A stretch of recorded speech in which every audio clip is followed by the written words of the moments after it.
everyone, and welcome to the Albarian, where we play TTRPGs and have a hoot. I'm Murray, your Lawkeeper for the day, and I'm joined by the wonderful normal Sunday lot.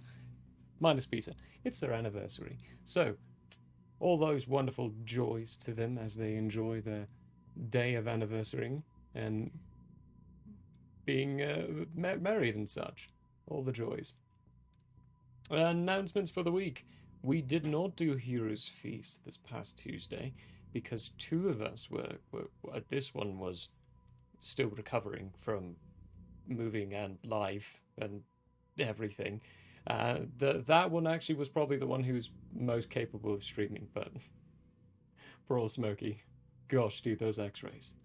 Whew. Yeah. Oof, laddie. Like, dude, rest Let's one give it more a- week. let's Won't give get it till another next week. Tuesday. Only been 2 other weeks since our last one, so we're doing it this Tuesday instead, August 8th. So be on by for that at 8 p.m. MT. So reposition myself. Get more comfortable in this chair. We're going to be talking a lot about TTRPG stuff. There's a lot of campaign things that have gone on, random little moments, more stories to tell, and a little deeper of a dive into the SCP TTRPG, because that one's coming up. Might even talk a little bit about the Cyberpunk Red system as well, because that one shot's coming up at the end of this month, August 29th. Cyberpunk Red, the 5th Tuesday of this month, is a one shot that's going to be GM'd actually, by Vaughn himself, and I will be there, and there will be other people too. We'll start naming interested names. in seeing that. It's going to be fun. It's going to be a good one. Vaughn's excited. He's been telling me about what he's going to be doing with it, and it's exciting. Thursday is... we don't have Bloodheim, but those of us who are here are going to be doing something. So come on by at 8 p.m. MT for that as well. We've got to figure out what we're doing still. Probably just going to do a chit-chat, little table talk show for a couple of hours or so, and then have something more sound for the other one, because 2 of the players are on holiday. Have a good holiday. Zelda of 90 Studios and Michael Howard. Enjoy yourselves. Relax. Pete's sake, relax. Please. Let's see, what else? Merch. Go buy our stuff. You can get this all on our merch store. Follow our Discord. Follow this wonderful place as well, and all our antics that go on. There's a YouTube if you want to catch up to previous videos. There are other little biddies. Is it off? That's tragic. I'll have to figure that out.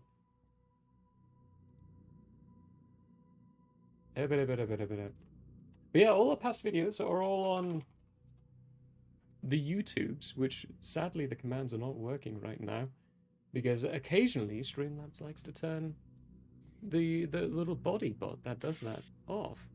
So let me just It heard you moved.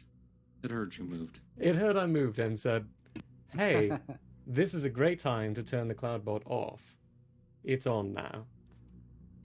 There we go. Resolved. I don't know why it does that.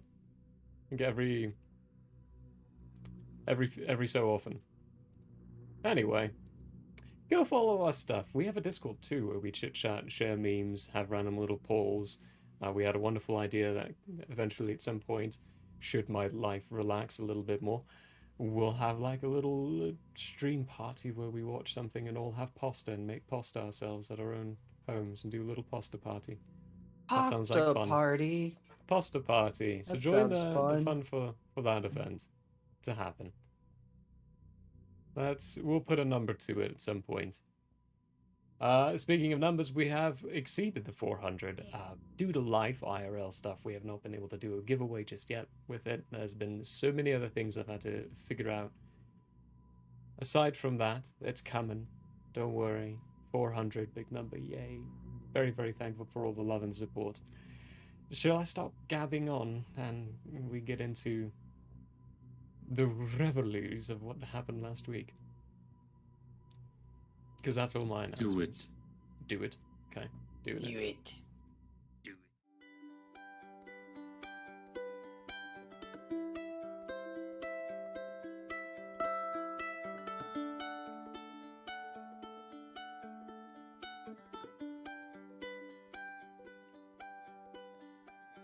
It is open, my friends. Battles have yet to begin. Laughter will be heard in gales and floods.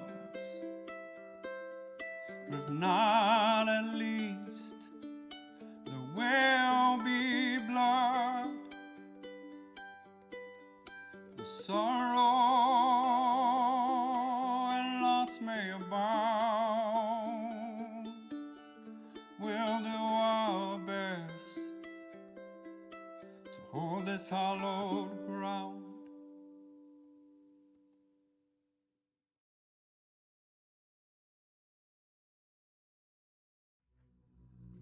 And welcome back. Last time we left the wonderful party off at. Let's see if I can. This track's a little quiet. Let's bump it up a little bit. We left them all off. Bit of a cliffhanger. Following the clues and the trail of evidence left in front of them, doing a little bit more inquiring than most other people were, they were not happy with being content with Sunny being the culprit of the crimes going on in Ostrogo. So instead, they went on their own investigations and eventually found the trail leading to Jeeves Kildren, one of the professor's sons. Encountering him, finally encountering his own bully and taking him potentially as the next victim. In a state of frenzy and anger, they try to sway him away from things, eventually with him escaping and getting out of their grasp. A little chit-chat and talking, they went and found another one of the colleagues they questioned along the way, Kaya, I think that's how I pronounced her name, brought her back to the scene, followed him into the sewers where they had found the evidence leading to, due to some keen observations, persuasions, a wonderful save on Chetley's part where he was willing enough to give you the information of the sewer drains right there, and the spotting of Snozbupe. Getting into the sewers, got to a corner. Aida, thank you. Aida. Getting to the sewers, Snozbupe went ahead of everyone, missed the perception of a trap, triggered it, and got seemingly pulled somewhere out of sight from everyone as a jet-fueled fire fumed all over him, clouding him from their sight for a moment. What do you all do? Trigger just went off, the flame's gone, and Snozbupe's not there anymore. I'm still in stealth, right? I don't remember exactly what I rolled as my last roll for stealth. I don't know. Dirty 20, Perhaps. you're all... Okay. You are more stealth because you did separate from everyone else, but everyone else, the party stealth check overall was not so good. Okay.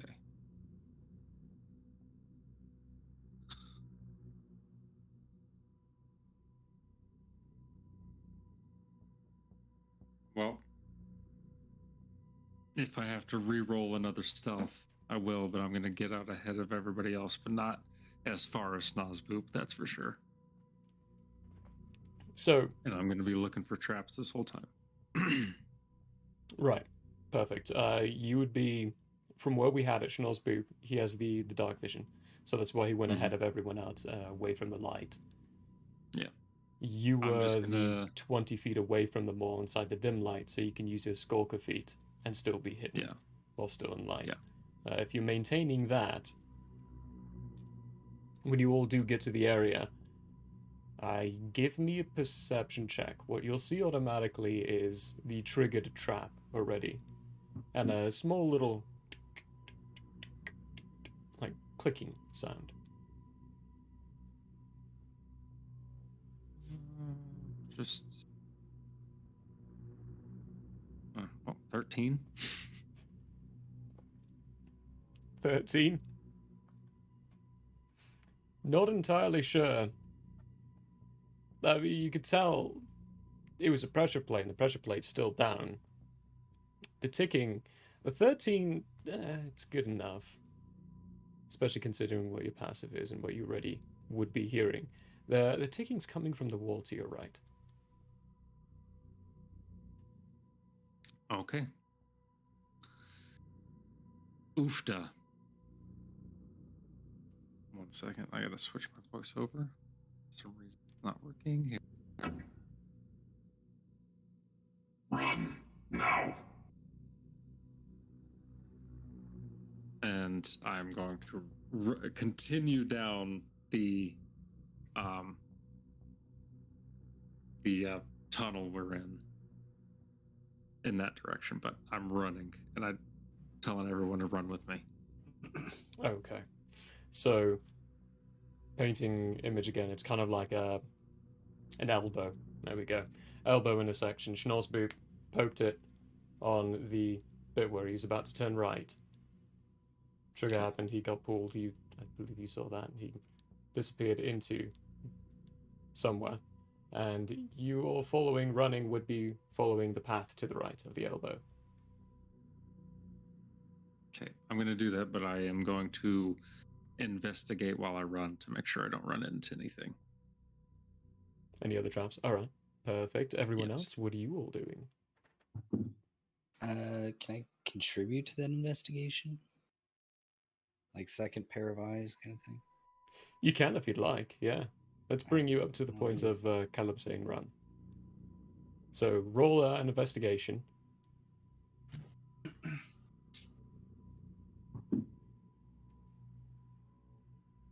Okay.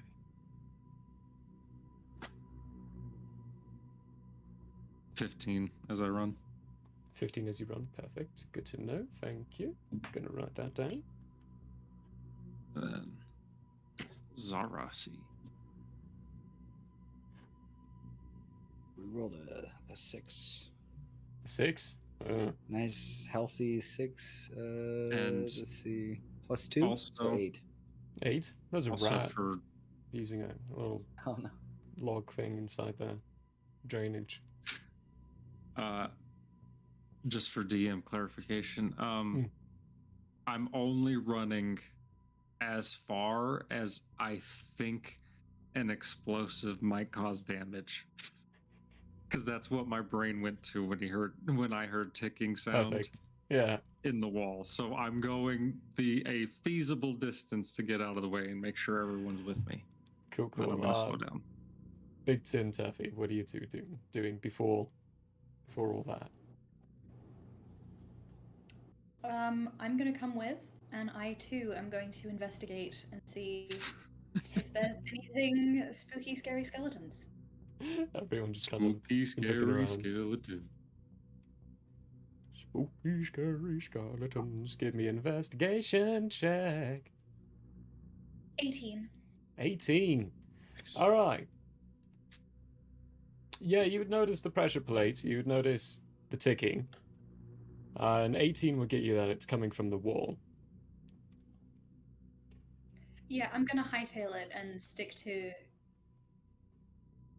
Caleb. I keep almost saying Yolandriel. Big Tin. I will just casually walk along. After them. Moving along with them, Ida sticks close to Big Tin and goes along with you all as well.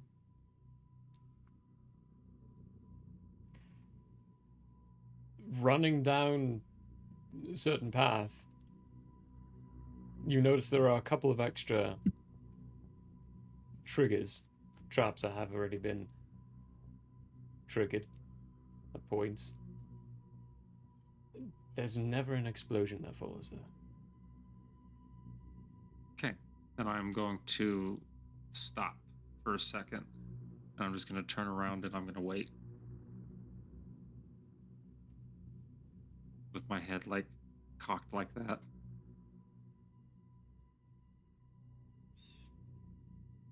Nothing. flow of water. Splash of a rat Yeah. jumping in. You heard the ticking, right? Have we outrun it or has it stopped? I don't know. I'll go back and take a look.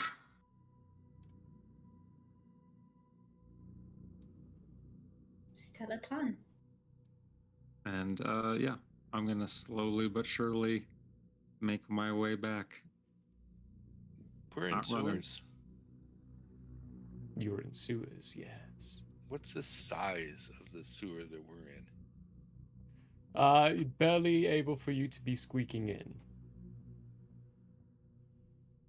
Like, can somebody get by me?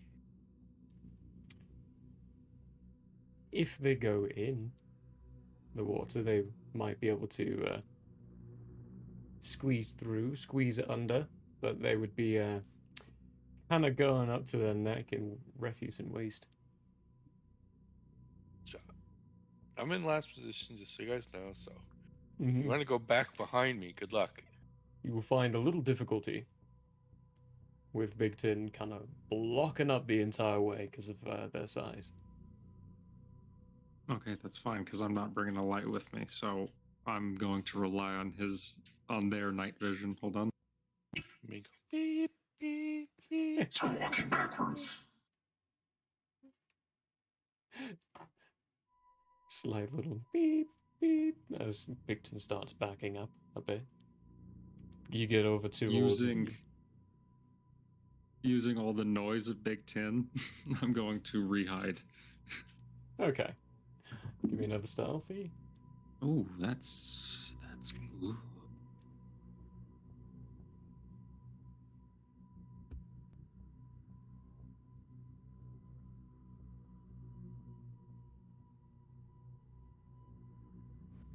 Hold on, guys. This is a lot of math.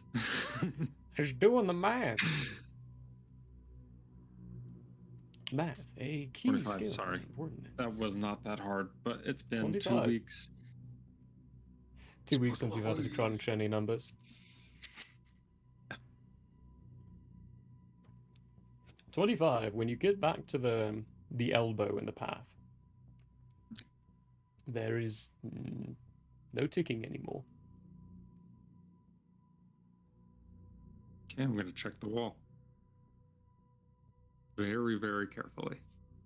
Very, very carefully, putting your hand from one point to the next. Eventually, you get to a spot where your hand goes through the wall.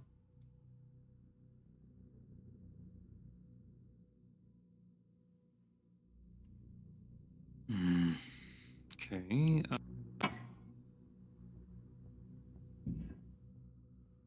Do you mind looking through here, Big Tin? Okay. I'll walk through it. You get about your head in. The space inside it's not too large, but roll me an investigation check.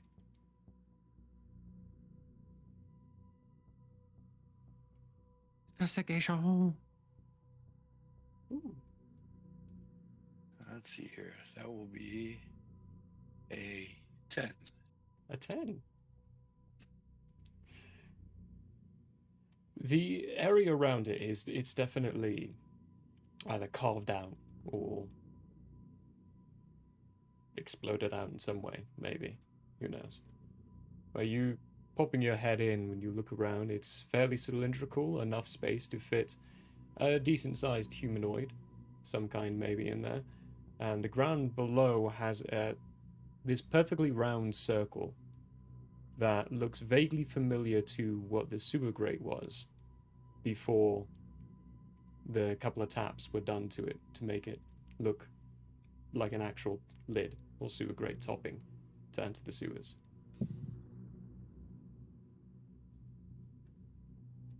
Magic. So it's They're a tunnel disguised. down.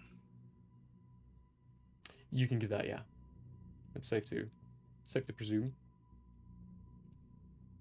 And I won't fit. Not through this one. Medium-sized. So I'll tell him. I'll bring my head back out.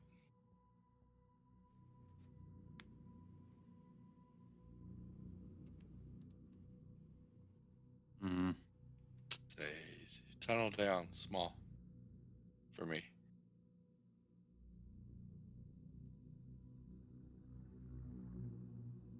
Okay, I am going to.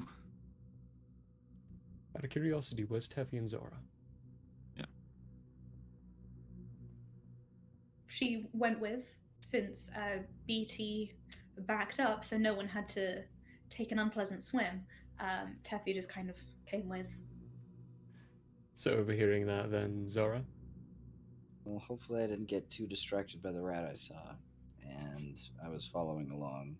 That was my Okay. intention, but There's a few rats in here. Now that you've noticed the first one, you're realizing there's a decent amount. Definitely not more than home. as long as there's no rat king to contend with. I wouldn't say no. Right, so you're all together then, and you heard what Big Tin said.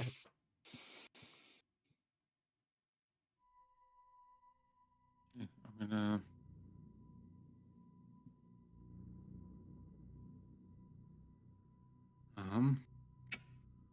They are all deep in thought. No. Zora, you have to stay with Big Tim. And Ada.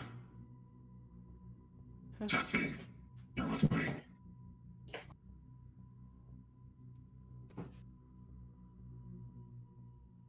Zora, Big Tim, keep looking. There's gotta be some sort of other entrance to wherever this guy is.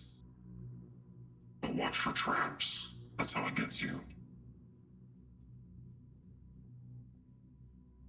Quick question. Yeah. DM. When I use these ranger spell slots, is that just a spell slot? Yeah. Any level spell slot? I Usually only have they one. specify. I only have first level anyway. It should be. I mean, if it doesn't specify. I'm trying to use that primeval awareness, but it says as an action you can expend one ranger spell slot, which is 1 minute per level of spell slot. Yeah, then that would just be a single spell slot, whatever you have available. Okay. I'm gonna cast primeval awareness. Try and see if there's any aberrations, celestials, dragons, elementals, fey fiends, or undead. Can't tell where they are or how many, but whether they're around. I can tell what type. Okay. There's so any of those? You don't have to choose which one? Yeah. Any of them. There is a very distinct fiendish presence. Uh-oh. Okay. Getting a fiendy vibe. Alright. I'll communicate that to the group that's around. I'll get like a little, like a spidey sense thing going on. It's like, oh, I'm feeling some fiends in the area. Fiends? What are fiends? They're fiendish. That really clears it up. What is a fiend? Fiend would be... Would I know that? Not necessarily. It'd be something you're familiar with, and you know it's something you can sense with that, but they're more... The fact that there is a fiendish presence would be more of a surprise. Out of all those things you listed, it's the least likely to be sensed. A malicious, otherworldly creature? Otherworldly being the key word there. says these include various races of demons and devils of an evil alignment. So are we getting like an evil vibe, or is that what comes with the fiendish vibe? Are we feeling? You're getting a fiendish vibe. For the evil and good vibes, you would need something called Detect Good and Evil. Oh yeah, yeah. that Very is a- different spell. Previous character had that. Mhm. This one. All right. Well, we got the fiendy jeebies. That's all we got. GBs. How long does that last? Is that an instantaneous? An hour? Okay. Wait, no, a minute. A minute. Not 1 hour. And what's the distance on it again? 1 mile. 1 mile. Wow. All right. Cool. Thank you. So, but, Caleb, you're telling you want what?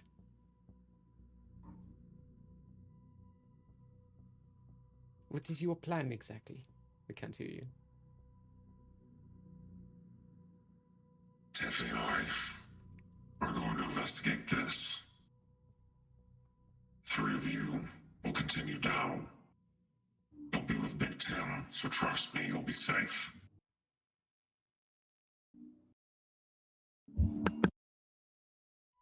Unless anyone has a better idea.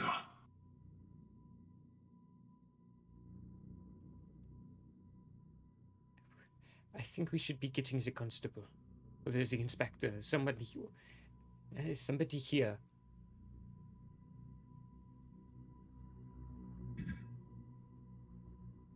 Does anyone have a way to communicate with the constable?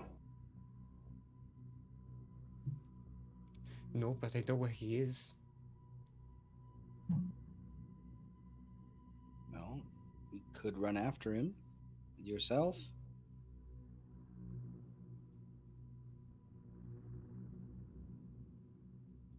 It's up to you.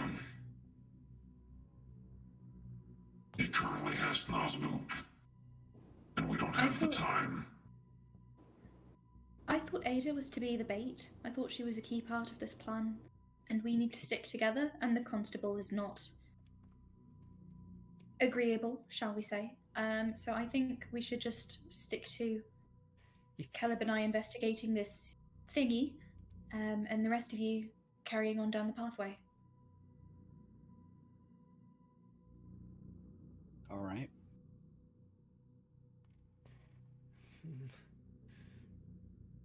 Give me a persuasion check, Tuffy. Ooh, okay. What are my modifiers? Oh, that's a +0. Sick. Oh. Give me one. That's a 9 on the die. Okay. Plus not as good nil. as I one. like that. All I right. have Well. to go check on my dog. 1 second. Good luck. Have fun. I said have it in to the go voice. check on my dog. He said it in the voice. Does that mean Caleb has a dog? Or is he a man about a horse? Caleb just kneels down and starts petting an imaginary dog. Oh, such a good boy. You're doing good. Good job inside the sewers. I know you're covered in filth now. No. I want to hear that in the Caleb voice now. A 9. That'll get you. I would give it 5 more minutes, but if we run into any more traps, I'm going to get a constable. Look, girl, if you want to, it's up to you, but wouldn't it be safer to stick with a group of people who are ready for a fight rather than to run off on your own when there's a serial killer on the loose? A group of people who are wanting to use me as bait. To stop the serial killer? I would rather not be in harm's way at all. If you want to do that, you're going to have to separate and be on your own for a bit. Again, in a place where there's a serial killer on the loose. And he's unhinged. So, it's up to you. As I said, 5 more minutes. We come by another sewer crate, I'm taking it. Alright.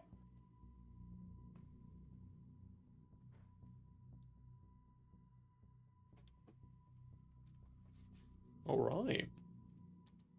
perfect timing. I'm so sorry. My dog's gotten too old. My dog's got into a wrestling match in the other room, and I could literally hear them body slamming each other through the wall. So Can I had to go we break that up real quick. can we get you to turn your voice mic back on and say, as you would say to a good dog, "Oh, such a good boy." Oh, such a good boy. That's a good boy. There we go. That's what we all came here for. That's what we all came, indeed. Anyway, sorry guys. No, you're good. Okay. So, intending to split the party with Taffy and Caleb going down what appears to be an entrance, and Zora, Big Tin, and Ida heading along down the path still. How, I would very much love to know how Caleb and Taffy plan to open this up. I'm gonna try and brute force it at first, and then I'm gonna look at Teffy, if to see if they have any sort of magic means. If not, I'm gonna blow it open. I don't know why you asked. Yeah, I don't really have any magical means to do so. Let's just check something. I am decently strong, so could we like pair up and try to yank it off? Well, I feel like they actually unscrew. Do they unscrew? So while you're pondering this, Caleb's pulling out this string of dynamite and checking the length, making sure it's good enough and a good charge enough for completing the job. You're seeing it's just a circle on there. There's no finger holds, no things, but you know that before you give it the double tap, you don't know how this one works. They're all disguised with a small little gleam of magic, and you have to tap it first in order for it to be fully seen. This one is just a circle right now. Otherwise, it looks like the ground. You don't know if it screws, if it opens, or how it opens at all. You just know it's there. Okay. Teffy will double tap it with her foot just to see what happens. Double tapping with a foot. Caleb pulling out a match, getting himself ready. The facade of the ground kind of fades away. A little bit of a dewy mist of sorts. And you see it looks like this hatchway that will, if spun, will open up. There's no real finger holds, no way to try to pry it open. Okay, then Teffy will kneel down and start spinning the thing. Okay, give me a strength check.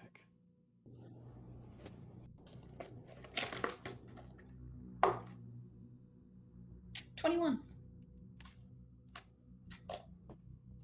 You get the flame right to the wick as you hear this.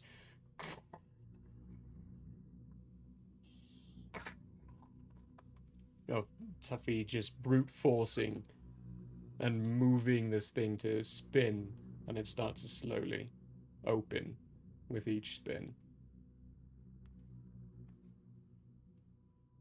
Well, that's easy. Maybe next time we'll get to play with the dynamite, but for now I think we're all right, especially if we want to be sneaky with it.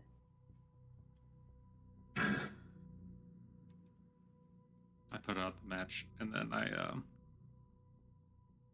started down the hole. I believe I'm still carrying a torch, a lit torch. Mm-hmm. Before we just go down the hole, could we just have a look? Yeah, it's pitch black. Even with the torch kind of like... You see the aimed down there? torchlight dance back and forth down the walls. But eventually it gets to a point where light just teeters out. Well, that's not ominous. And then Teffy will go down after Caleb. So to be clear, there's no ladders. There's no stairs. Oh, there is no ladders? And this, Okay. the distance of this is, at the very least from your torchlight, even going past the dim light, longer than 40 feet. Okay. Then what I am going to do is I'm going to aim my grappling gun right at like a foot from the edge of this hole, and I'm gonna pink, and then tie it onto my utility belt, put it in the holster thingy, and then reach out a hand to Teffy and say, well, I think you'll need a lift. All right, better than my plan at any rate. For context, what is this tunnel made out of? Stone? Stone. Yeah. What kind of stone? I Rock. cannot give you specifics because I can't give you an exact, but it's more of rock is what I would normally reply to, but I'll try to give you a little bit more rock context. It's a reddish stone.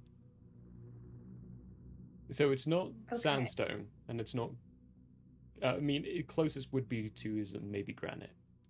Think of granite in hue and coloration. But it is going to be a hardened. Okay. It's rather hard.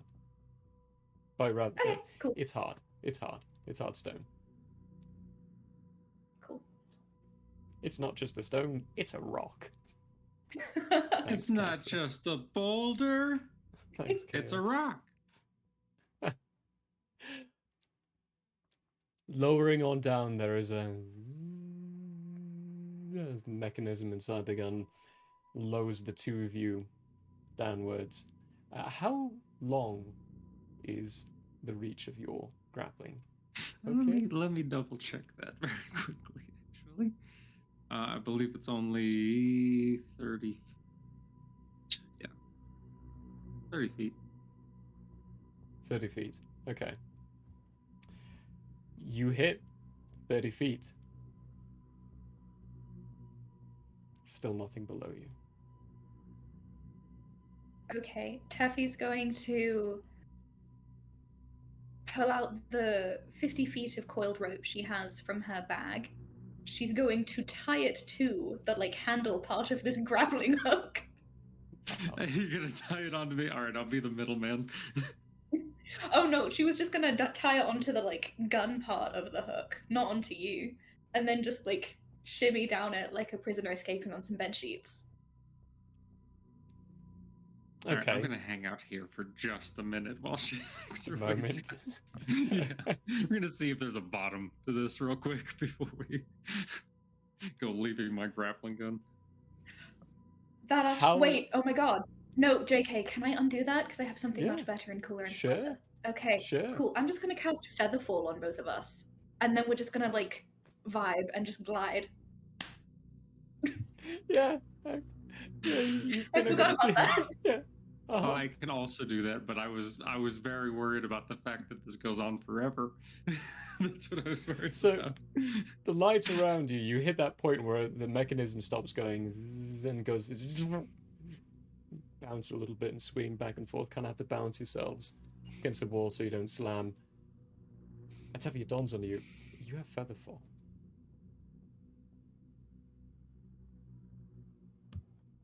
So, I can glide down, but what's your plan? Well, I was just gonna cast Featherfall, and then we can just kind of let go and see where it takes us. And that was the plan. I'm gonna look back up 30 feet. And then I'm going to look down as far as the light reaches, which is what, another 25 feet, something like that? The light, being with Teffy, will reach down the full 40 feet and you won't get any sense of ground yet either. So 70 feet now. No ground.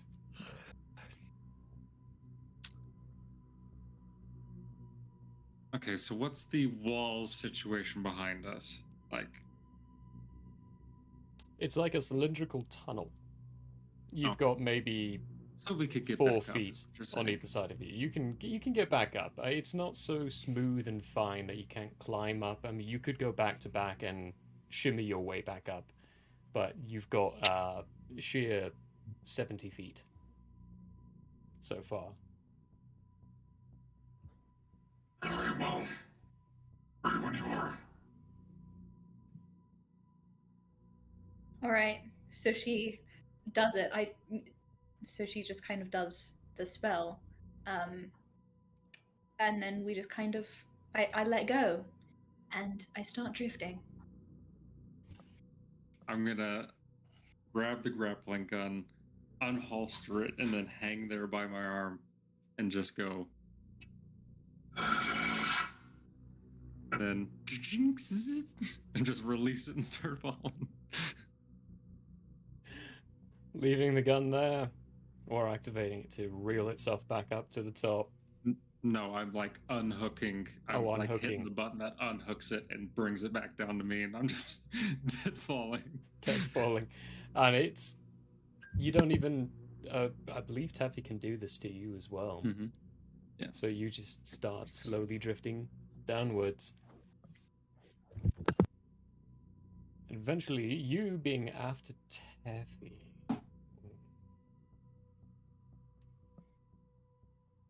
She has the light, so thank God. She does have the light. The darkness coming down like Batman continues as you slowly drift downwards. I would... No, actually, your pass is going to be good enough for this. Teffy, I need you to make a Constitution saving throw. You said a save? Yep. Okay. Ooh, dirty 20. Dirty 20. Ooh. Your feet hit this darkness that you didn't see coming. It's about 100 feet down this tunnel way, or this sheer drop. And when it does, you can feel this numbing claw at your skin as something... It almost feels like a mosquito is biting your skin as your feet start to get absorbed by this blackness. Almost like nothing but a slight itching sensation, and your feet start to go numb. You shake it off and wiggle it and get the blood flowing a little bit more, and you can feel that sensation grow and crawl around you as it slowly ebbs up your entire body. And Caleb, you're seeing Teffy slowly get absorbed by this random darkness.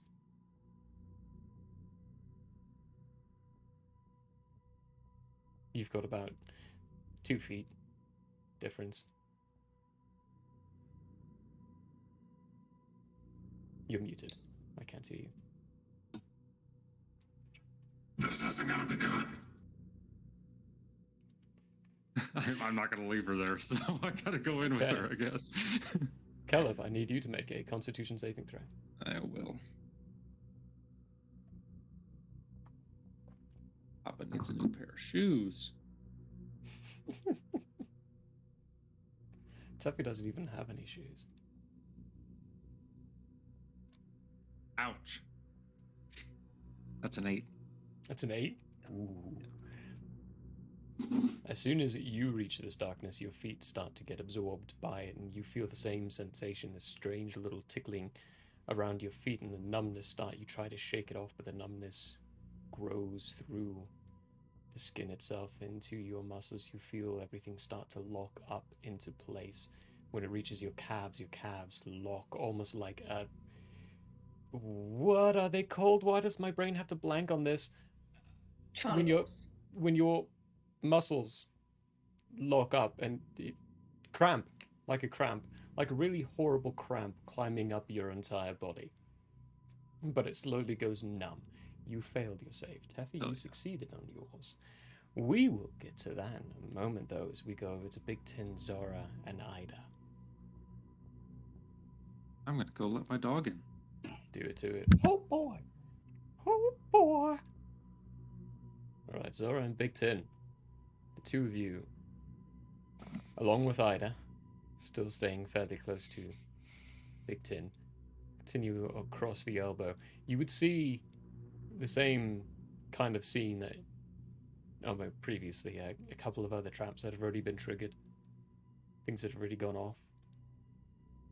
This one, it seems to slope downward. And kind of spiral for a moment. Until you reach a certain point where there's a couple of splits. You can go straight forward, to your left, or to your right. Well, what do we do now?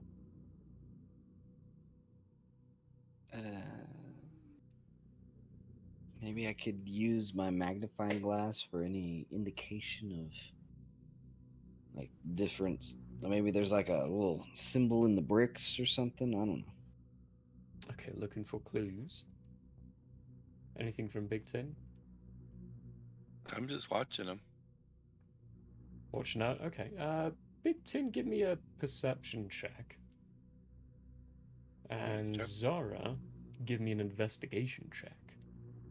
Investigation.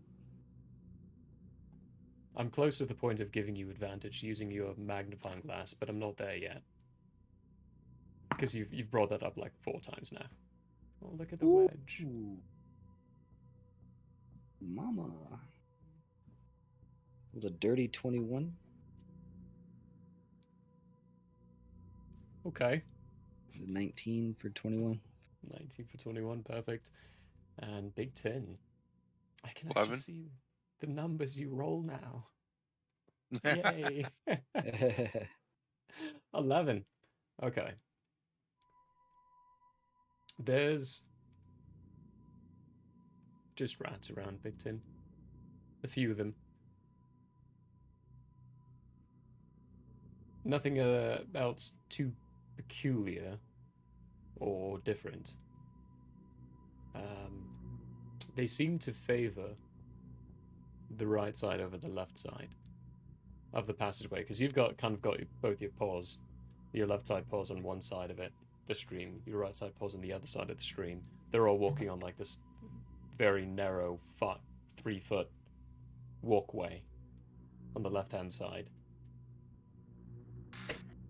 And the rats, they kind of all travel just to the right stream. They don't, a couple maybe go down the center, 1 or 2 go down the left, but majority are going down the right. You, Zara, with your 21 investigation, pulling out your magnifying glass, getting a bit of a raised eyebrow from Ida as you do this, looking down. There's a lot of lively moss formations along these pathways. Looking at the wall spread, you've been able to identify so far a couple of places where you found another false wall leading into another tunnelway going down.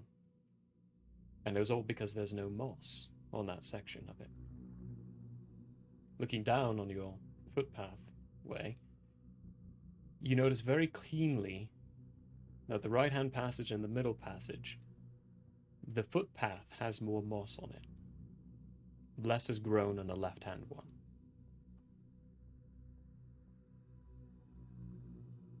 In fact, less has grown to a certain point of about 20 feet down the left-hand path. Then it starts to grow again, more adversely. Giving you the idea, seeing as you are a ranger as well, that it's had more foot travel.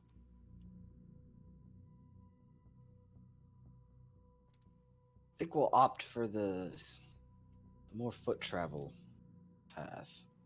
Was that the left? Left hand, yeah. Yeah.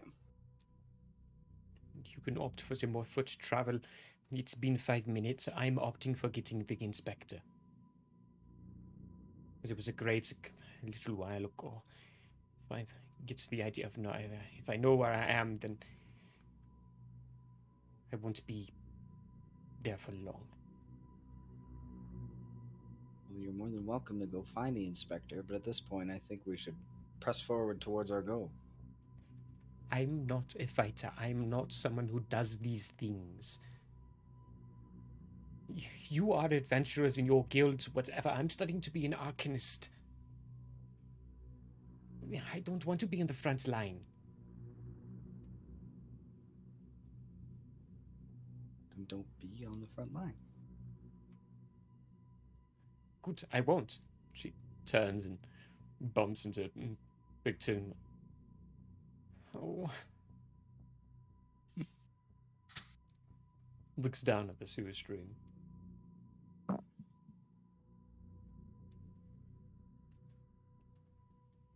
think she has a spell for this, actually. think she can get around this. Oh, good old wizards. She does. She'll look around and get this glimpse. Oh, glimpse? What language am I speaking today? Glimpse. Glamps. Little glimpse right behind Big Ten there. And she's gonna use Misty Step. And she's gonna appear on the other side of Big Ten.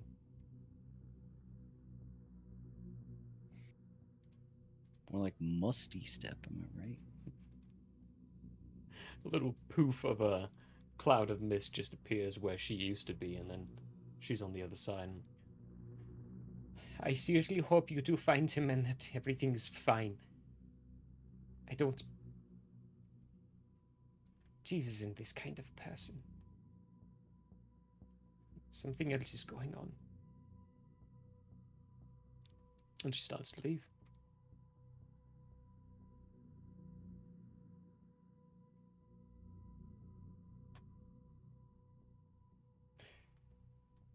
Moving on with the pathway, though, you get to a point where the moss stops growing, or starts growing again. Looking through, there's a solid wall, but it's a big enough portion where there's no moss on it at all. The illusion hasn't kept up. Both of you give me an insight check. Insight. Yeah.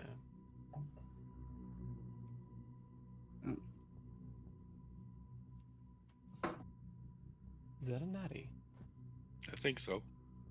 I Oh. think so too. Ouchie. Sarge just brought in one of the leashes. I think he's trying to tell me something. I dragged it into the room and looked at me. I was like, I don't know what you... Walkies? Okay, No, so... he sounds more like, hey, it's walk time, dude. Like, now.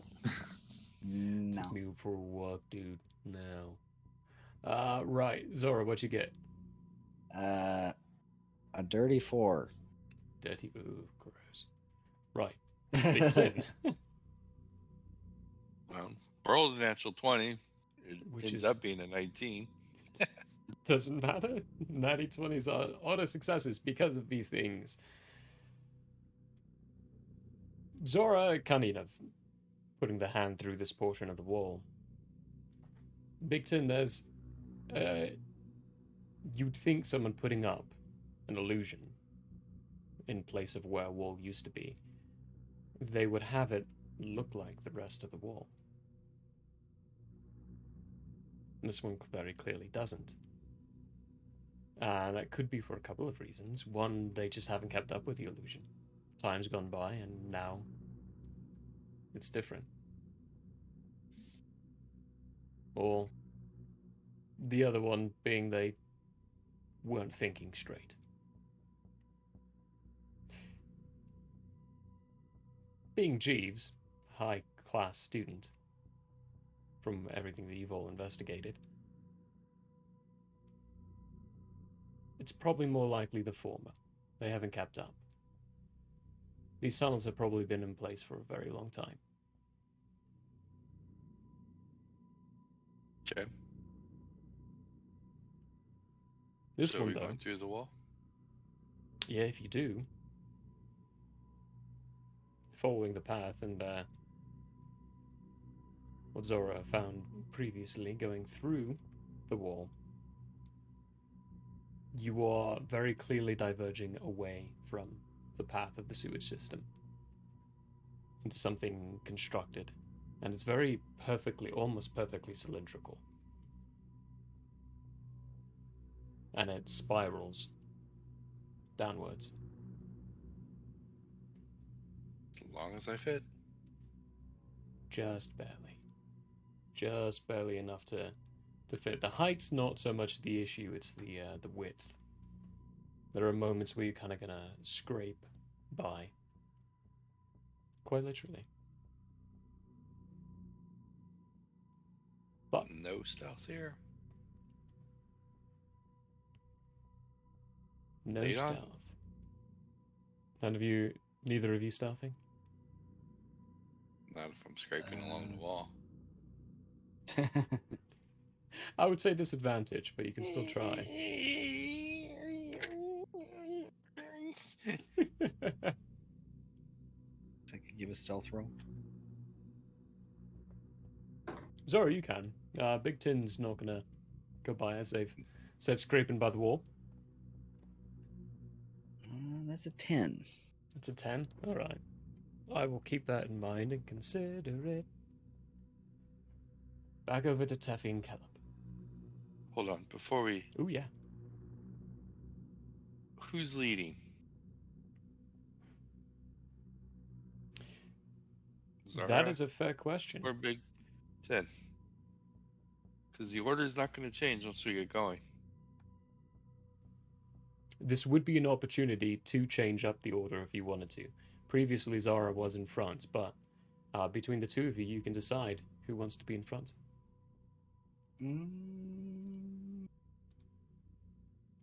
Probably best for Big Ten to lead. Okay, I'm in front. Big Tin is leading in front. Just moving a few things around over on my side here. You know, ignore me. Don't worry about this. Someone talk about monolithic miniatures. Epic minis? Yeah. All right. I do a thing here. Get rid of that. I'm gonna leave these guys here. I'm gonna do your favors here. Caleb, unfortunately, you failed your save, so you are completely out for a bit. You're locked up. You can hear, perceive, and see everything, but you can't say. The best you can get out is a, you know, kind of like groans and such. Your vocal cords, you can still breathe. Whatever this was is... If you would like to know what it is, I have a check that you can do, but I think the only person who I can give it to really right now is Teffy. So I will self-prompt Teffy. Give me a nature or arcana check. Okay. Nature or arcana, either one? Yep, either one of those two. Does it really make a difference which one I choose? Arcana It does. is How I respond is what the difference and is. nature is animal stuff. Okay. Mm-hmm. I'm gonna go with an arcana check. Okay. 23. 23. There is very little magical type properties to this. It's more alchemical, but there is a magic twist to it. Like, something was created and an arcane influence implanted in it for an effect. Can I then also do a nature check? Is that allowed? No, you chose one or the other. Damn. That's why I give you an option. Getting through it, though, when you reach down towards the bottom, I'm going to move you all to this map now. There's a map. There's a map, there's a map, there's a map. Keeping in mind that Big Tin and Zora are not there yet, but I'm leaving your tokens on there so you can see everything. But I will describe it for everyone else all the same. Loading down through the end of this blackened shadow after a very long time of being within it. You see almost instantly, right below you, there is a Snozbupe, locked up in place on his side. Eyes glancing forward, kind of dashing back and forth. That's one of the functions that you maintain, is the use of your eyes. In front of you is a large red-striped and white-striped tent that's been pulled up inside this cavern. Not sure what's inside. The flaps are closed and you can't see anything in there. But around there's a work station, just to your left as you're floating down towards the ground, a large vat or cauldron with this weird glooping liquid inside of it. Caleb, as you're coming through, the glooping liquid looks fairly clearish. Almost kind of like that substance you tapped and found inside the taxidermist's shop, where that weasel with the sword and scale mail was preserved. Kind of like that, but still in liquid. There's another table with these holes all around the sides and these drain vats, where you see a body posed in this presenting sort of way, and bits of this liquid just dripping from it into the table from this grate that's connected to this crane that could lift it up and dip it into the cauldron if it wants. There's a desk with books around it. No one else in sight. And as your feet are touching the ground, Teffy, you see Caleb coming through, drifting sideways, locked in his place, not able to move. I will catch the Caleb and land him on his feet. He stands perfectly. Cool, success. Teffy's going to, if she may, examine this tent without, like, just from where she's standing, she's going to examine the tent for any signs of festivity. All right.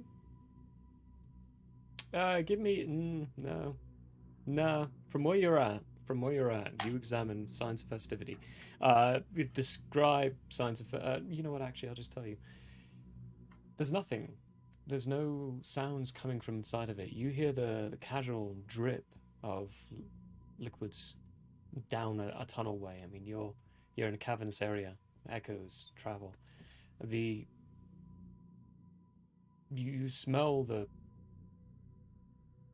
cavernous smell of just strange bacteria growing in places. There's a natural essence to it, but there's also a very strong alchemical sense to it. You yourself, Teffy, being familiar with alchemical mixtures like this, can identify a few of them being the ingredients listed that Caleb had and was asking Helga about. As for the tent, it's a little tattered. It's stained and some bits of the white. You can see clear smudge marks. There is a casual dragging line along one portion of it. Gives you the sense that it was dragged in here by someone. But festivities like what you would normally see the tent like this being in, none of that.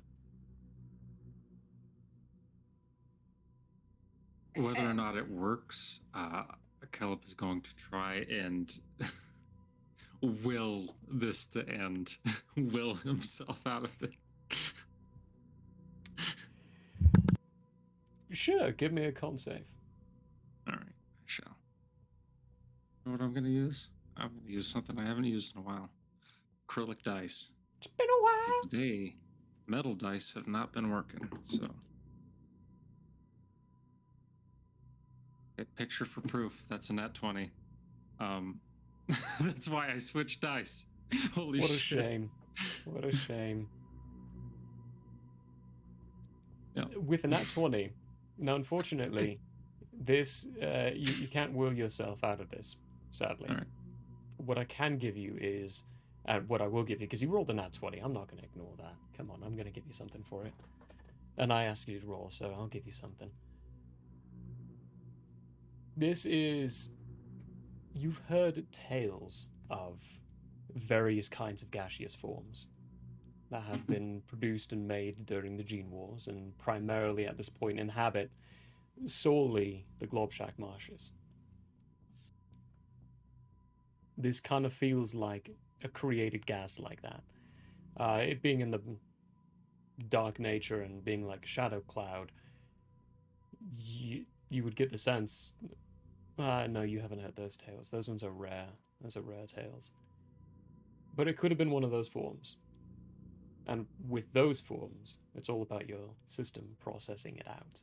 There's no willing it. There's no magicking it. It is in your body. And until you process it out of your body, you're stuck. Okay. Do I think healing would work? Would help push it out of the system? A purification, if you will, some sort of thing like that. The right spell Okay, well, might do it, but you're not a full arcanist. Okay, I am going to. With this mumbling all the way.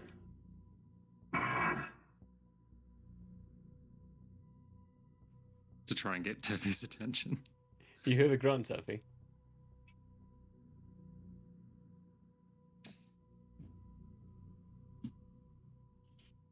We cannot hear you.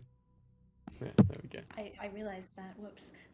So I turn and face him. And is Snozbupe also statuesque? Snozbupe's on his side, in a statuesque kind of way. Okay. He also gives off a bit of a. Okay. So I'll prop up Snozbupe so he's standing as well. And then I'm just going to stare at Caleb and say, what are you trying to tell me? I'm going to look you dead in the eyes, and then my eyes are going to go straight down. Hopefully, so you know down, like, look, like, on me is what I'm trying to tell you. On me, downward. Utility belt. Gadgets. Yeah. I'm like, Okay. going like this. If I have to roll, what would that be? Oh no! This is play with play here, so you don't need to roll. How does Teffy? Okay, and then this is my define? grunt. Okay, this is my grunt. Are you ready? I gotta switch over. Johnny, man.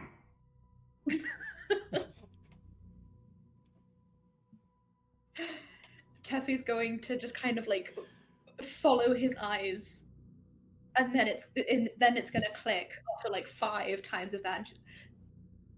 One of you gizmos. Okay, I am going to blink twice for yes. The And then wide white lids on the mask. Boop, boop. Alistair. Pasta. Al. Al. Can she take off the utility belt and just kind of point at them? Point at all the gizmos. It's taking a little time and process before you get to taking the belt off. I mean, you get to a point where you're reaching down, and I'll interrupt this chaos with a little bit of a. What are you doing here?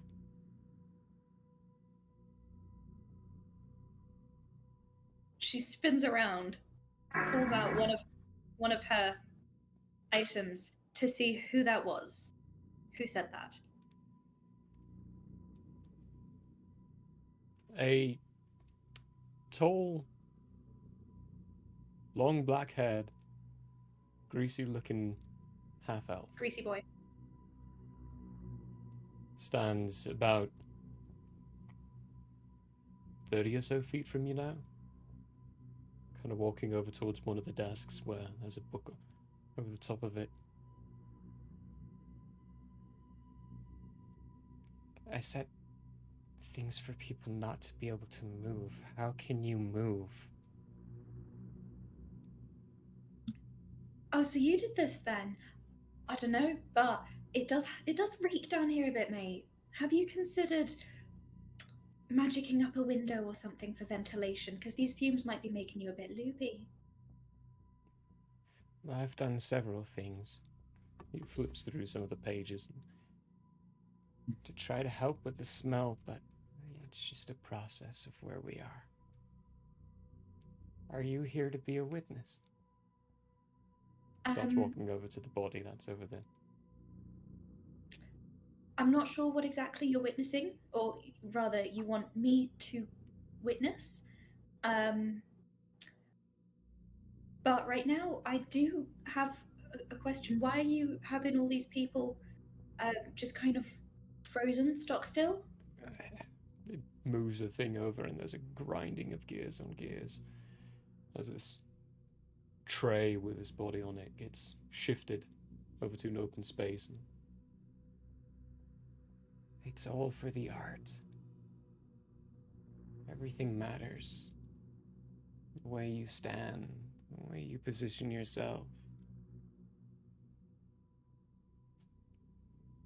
Everything is always a wonderful piece of art, if only you can capture it in the moment. Jeeves, is it?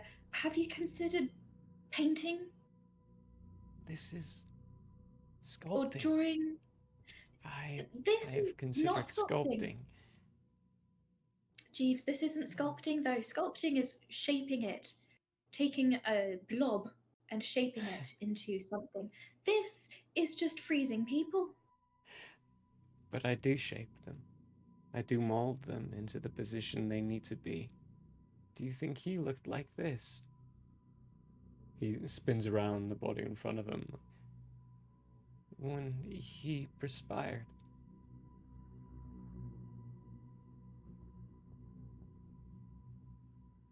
Is that the right word? Doesn't matter. Sorry, Yes. Teffy's just a bit kind of confused right now. As is Tangerine. So she's gonna kind of like, she's hands behind her back. She's still gonna kind of like fumble to try to get this belt off to have Caleb tell her which one he needs. And so she'll just make this awkward conversation with this creepy, greasy man. Give me a sleight of hand check. Ooh, that is a wonderful question. Sleight of hand.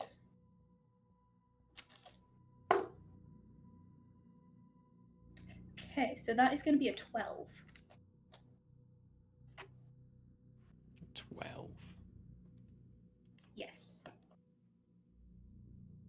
Okay.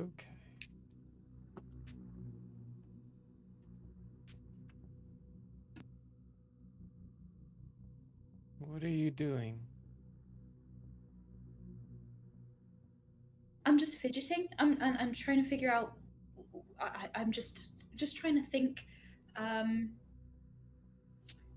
she's going to just kind of keep looking at this and say, so you've clearly got some sort of plan and intention for what you've been doing.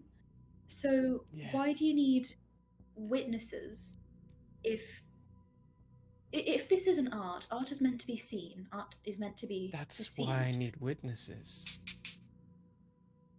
But then if you're going off and killing all the witnesses' friends and family, it doesn't exactly make them want to talk about your art.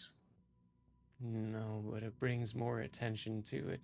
Only the tragedies of life are the things that people actually pay attention to. Have How you more ever tragic? considered therapy?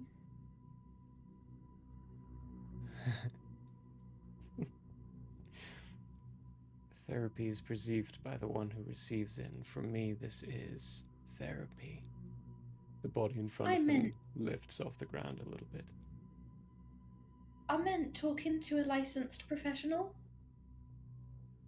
Well, why did you start doing this? And she's still going to try to help with these gizmos that Caleb apparently needs. Okay, you've got the belt off at this point. Okay. How are you getting about pointing out which ones with your hands behind your back?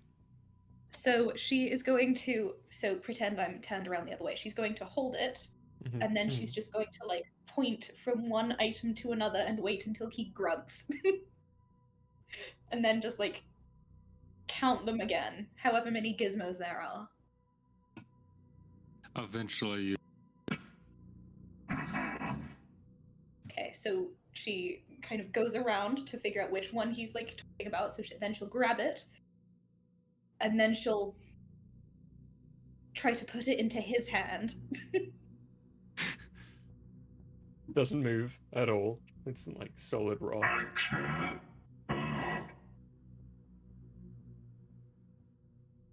What? Not yet. If you would really like to see and understand, just give me a moment. It's nearly my last piece. I suppose I can show you before. And he starts I mean, guiding I'd the body towards the tent. I'd definitely be interested in seeing what exactly your whole setup is down here. Do you mind if I just, while you're finishing up your final touches, do you mind if I just take a look and make sure my friends are all right? Your friend? Oh, well. That one, he points at Snozbupe, is going to be the final piece. But you can certainly look around if you're interested. Yeah, I'll definitely have a bit of a peruse, but first I want to make sure that my that they're she's gonna stutter now. What? How? Why are you choosing these people?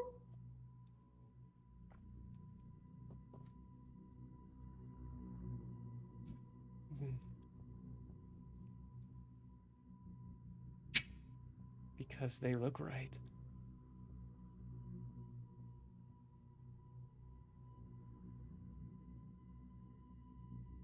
Interesting choice of words.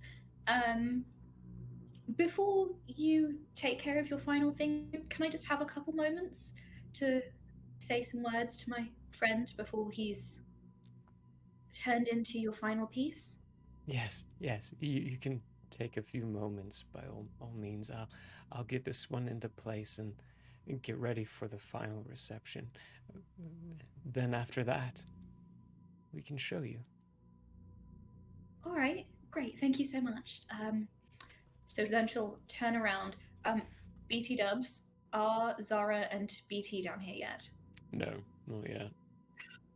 Okay, so she's going to turn around now, keeping the utility belt keeping herself between the belt and Jeeves.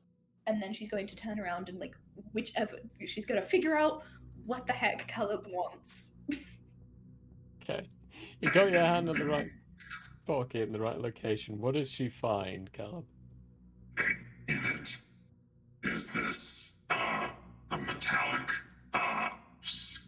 okay, the best I can describe it as is it kind of looks like an extra thick cigarette pack with a top that latches open the same way, you know, like a cigarette pack, like a pack of cigarettes does, and in it are 2 green vials like sticking up like that, and like when you open it, it goes and like they pop out a little bit for easier grab. Okay. Do you need one or both of these? Quietly. I blink One? once. Okay. She's going to take up one of them. Is there like a You needle see- or something on it? Yeah, you see on the end of the syringe is just a needle sticking out, and it's a pressure needle, so you have to stick it in hard. Okay. She's gonna jab it into his like bicep area and That stab him is with this gizmo. 1d8 plus 5 of healing. Let's see if that does. I'm gonna roll dice even though I am at full health. 6. 6? Oh dear. Oh, we rolled a 1. Yep. You feel the adrenaline course through your body. Adds a little sense of feeling back to your sensations. It lasts for a certain amount of time, but not enough to get you moving. Okay. Again. And I look directly at the back. Okay, she's gonna get the second one and stab it again. This time slightly more fully because somehow the harder you stab it, the more it works, right? Right, yeah, totally. Let's just say. I'm a scientist. I can be trusted. Oh, that's Sure. so much better. 11. 11. My theory is true. You feel it course through, and this sensation, like, it goes through your arm at first, and suddenly your arm goes flaccid next to your body for a second. Then everything else kind of goes around, and you feel that wobbly leg jibbliness. You almost fall to your feet, just barely catching yourself. Petrification's seemingly gone. A little Okay. stiff and sore still, like slower. I'm gonna say whispering, and I will roll stealth for this if I have to. Oh, then nothing helps Snozbupe.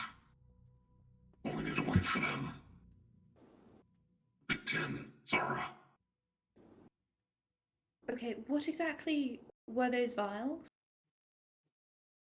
Adrenaline stems. Okay.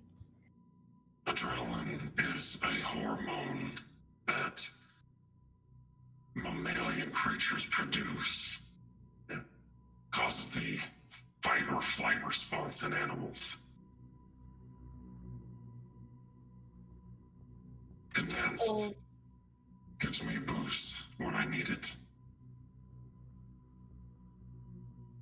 Okay. Let's see.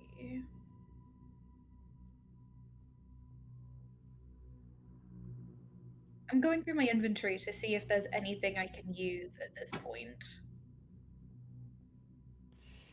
Probably nothing like that. Yeah, there's nothing that I have. Nothing that that would you help. have, but you are in the presence of an area that has a lot of chemicals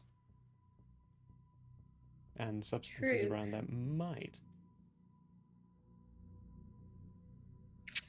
I'm going. Do you know how to Gosh. make these? Yeah. Kinda. Hop to it then. We'll see what we can rummage up to get Matey Boy here, gesturing at Snozbupe, up and functioning before he's the final piece of art. I begin looking. I'm first going to stealth. Your voice is still crunchy, by the way. Oh, it is crunchy. Excuse. Okay, that's a 17 for stealth, and then I'm going to investigate. Oh, that's so much better for an investigation. Ooh, mama. That's a 27 investigation. Okie dokie, Taffy, what are you doing? Sorry. Teffy's gonna also see what she can find around the lab to help Caleb make more of these stim thingies. And also, well, no, she probably only has time to rummage around and see what she can find to help. Okay. But she is gonna like kind of carry Snoz around with her, just to have him on hand, as easier to guard that way. Fair, alright. So holding on to him a bit.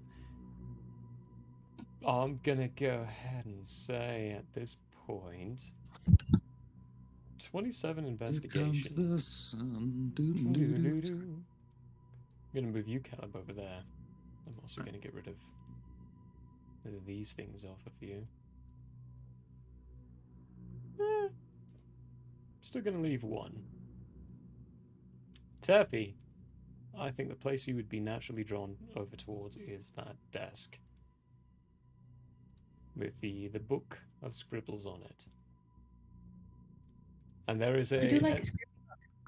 a slight scraping sound of metal on stone coming from one side of this room. As you both look over, you see a big tin emerging from this small little entranceway into this larger room. And the two of you, Zora and Big Tin, find yourself entering into this area where you see Teffy holding on to this very solidly frozen Snozbupe, who's kind of got this look of shock and awe, and these burn marks on him, having just been frozen in the state of shock and awe from the fire trap he stepped on. Along with Tavi looking over this book, and Caleb having found their way over towards these supply crates over on the side. Two of you are in the same room with them. Okay, I'm going to turn to both of them, and I'm going to do this.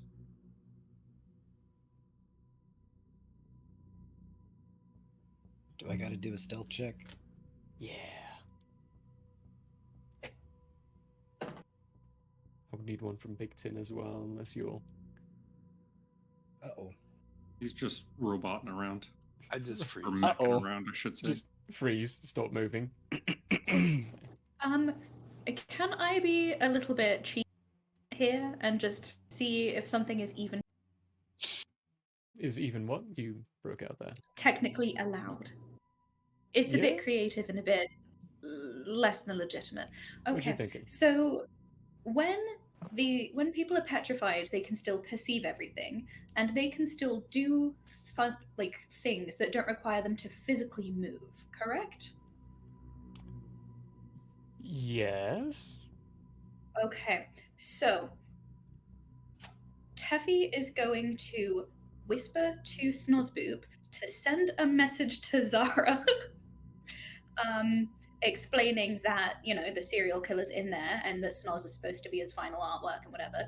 And then Teffy's just gonna position, just kind of pick up Snoz and position him so he is pointing at Zara. So his hands are like this. It does take. That takes. Pretty much. The spell itself takes more components than he's capable of right now. He cannot get off actual verbal components. Oh yeah, he's gonna do that. And that takes a verbal component. He cannot actually do that. So unfortunately, it won't work. R.I.P. It was a thought.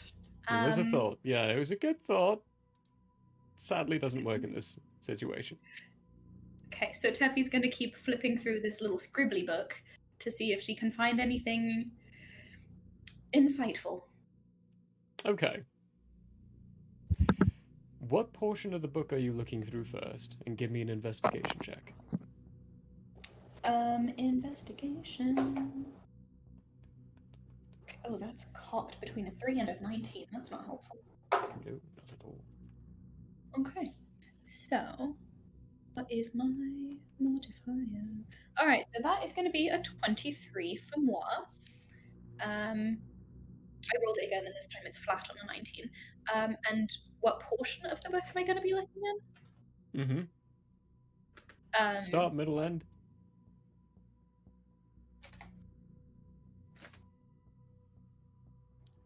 Middle, about 2/3 of the way through. 2/3 of the way through. Perfect. Zora, what was your stealth check there?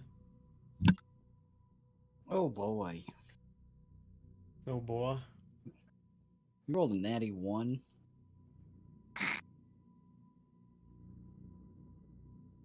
So they He ran falls into the screaming back all of the way Big down. Tin. Yeah, no matter what happens from here on out, it's a failure. You run into the back of Big Tin, fall down on your back rear area, and you hear this very loud as the rifle on your back slams against hardened stone, and the metal on the stone just sends this echoing vibrato across the entire chamber. Uh-oh. Before anything else happens, though, Caleb, and when you're looking at these things with your 27 investigation, holy crap. These ingredients are exactly the ingredients you were looking for. The delivery and the purchase stamps on each of the crates are from different locations. Each ingredient is purchased through a different merchant at different selling rates, different quantities. It's separated.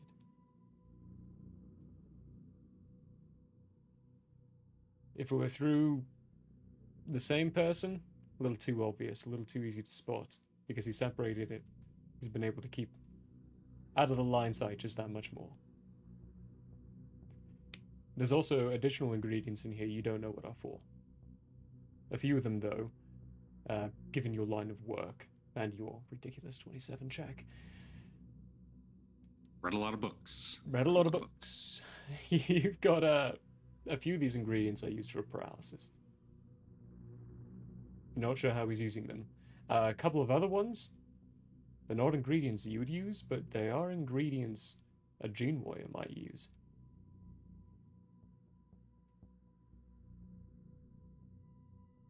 That's as far as you get from the crates and the information in front of there. Teffy, this book, it's at the end of the work, flipping through back towards about halfway through. You get the sense that this book it's an anatomy book. It's a study of physiology, a study of the chemicals inside bodies. You're getting into a section where it's deviating from the study of animal physiology to the study of human, elf, dwarf, tabaxi physiology. More of a humanoid anatomies.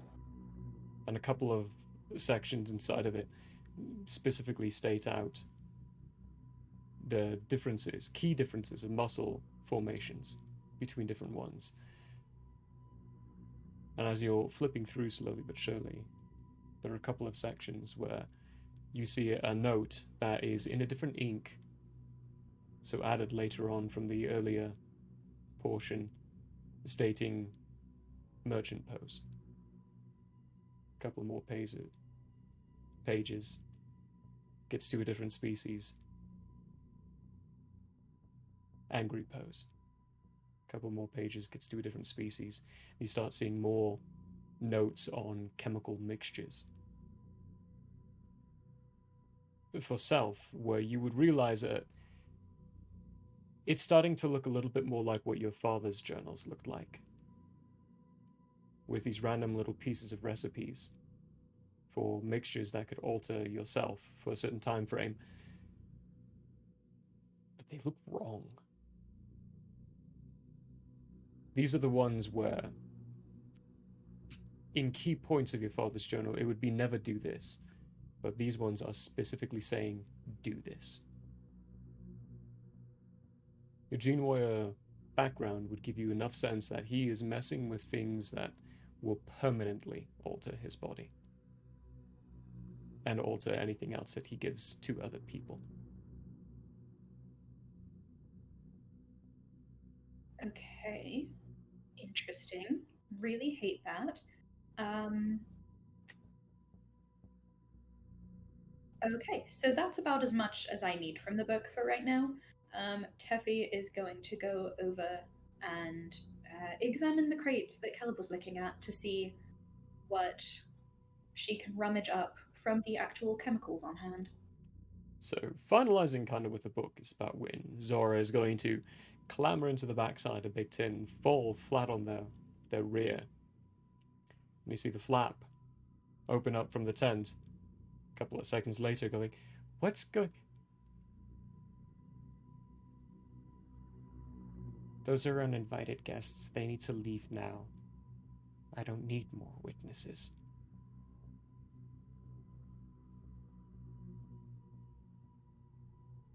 Okay, let's think about how to phrase this, since evidently I'm the one talking to this nut job.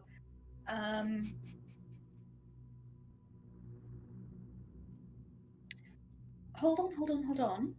Before we get rid of them, wouldn't you want more witnesses to see your final ensemble, to see your entire work all together? The more people who see it, the more people will talk about it, the more renown you'll get.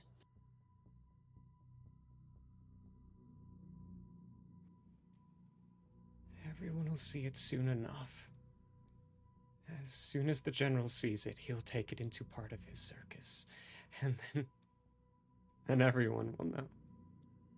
I'm sorry, did you say circus and general? What, you know the circus? They need to leave now.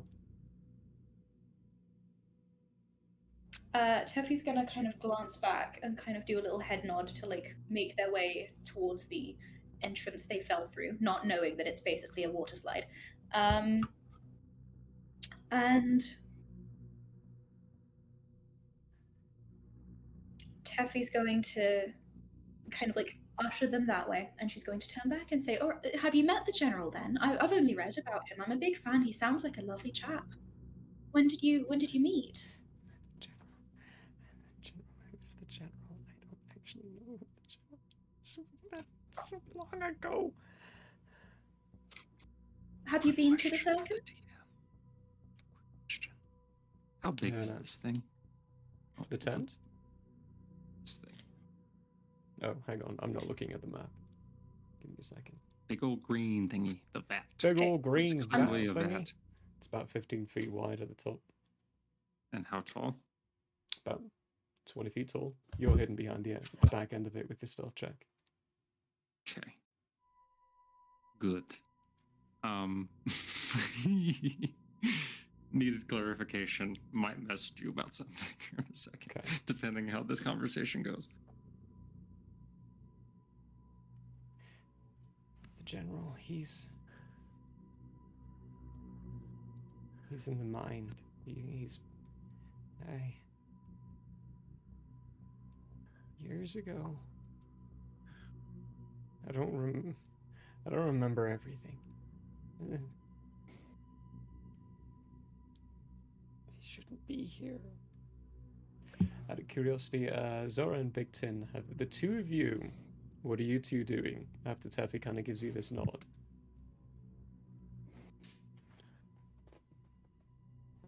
So, after Zara fell down and everything, and Teffy gives the nod, and the sky comes out, and all this other thing's going in, I'm going to do the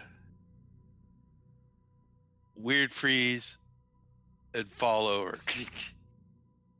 Like I was knocked over. Okay, give me a persuasion check. Sure. Okay.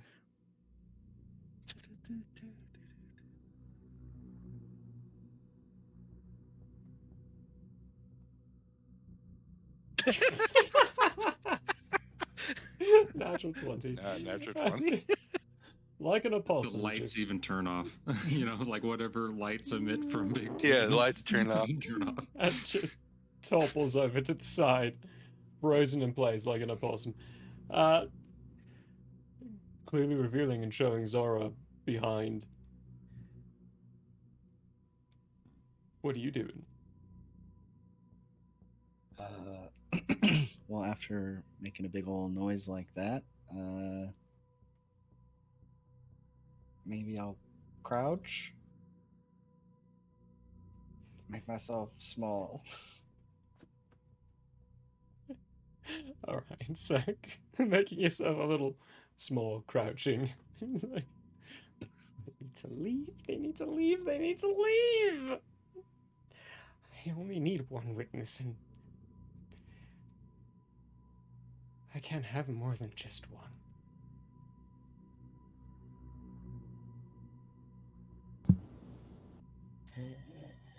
You've got maybe one more sentence, Taffy.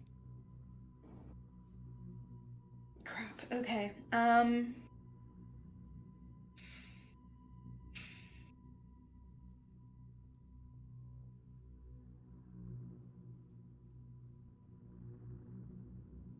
How are you planning on getting the general to see this if you've never met him? Because if you no, can I use a semicolon? Sure. Please. I'll give you a semicolon. Yes. Because my understanding is the circus only shows up if you think about them and you've already met.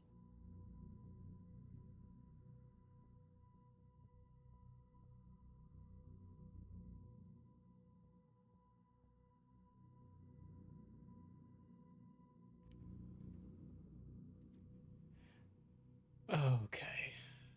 I want to give you a persuasion check. Yes. Okay. Does someone want to give me advantage? Somehow. No. Okay. I have to stay I hidden, don't so I think can't do there's anything. yeah. I don't think there's really any real way anyone can.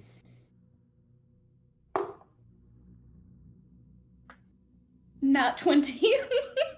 It is. It's a good day. It is a good day. Okay. Don't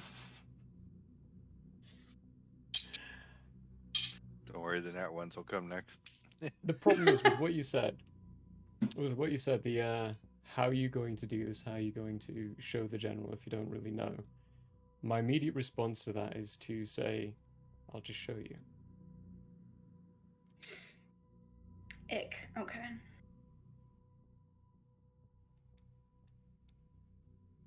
But with a nat 20? With a nat 20, I'll give you an additional chance to.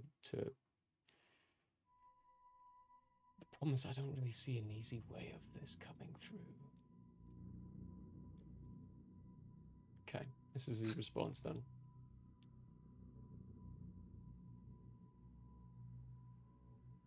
You looks back at Zora and Big Tin.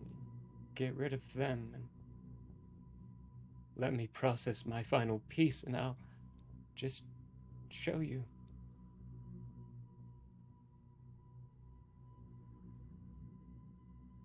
To confirm, everyone who can move right now, except for me, is hidden, right? Or like Except for Big Tin and Zora, they can as move and they're definitely as not hidden. inconspicuous. Yeah. Okay.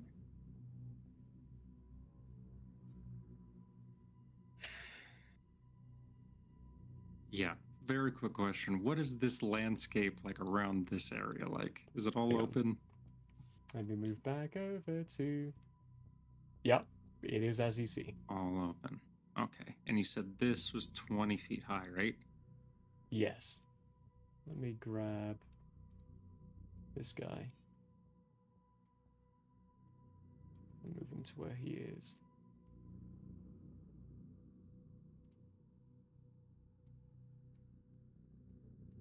There we go.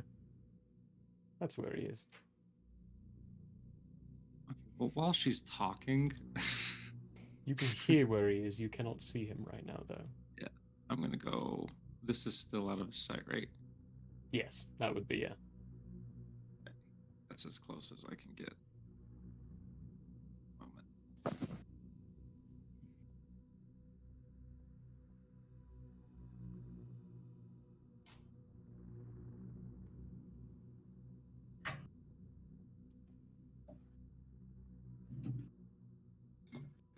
All right, Teffy. Okay. Oh Lord.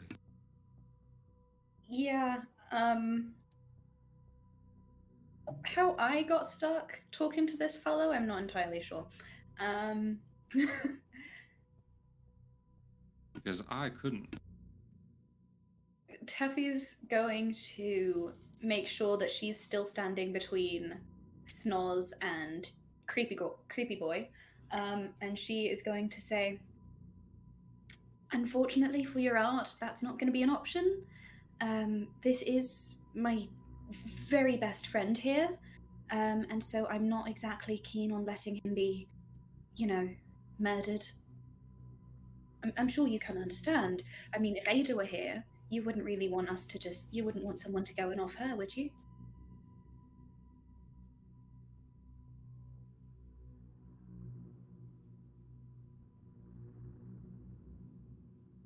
Well, if it's not him,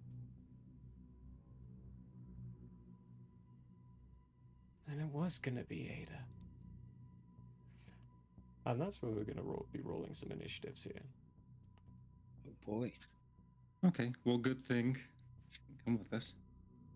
Initiative. Initiatives.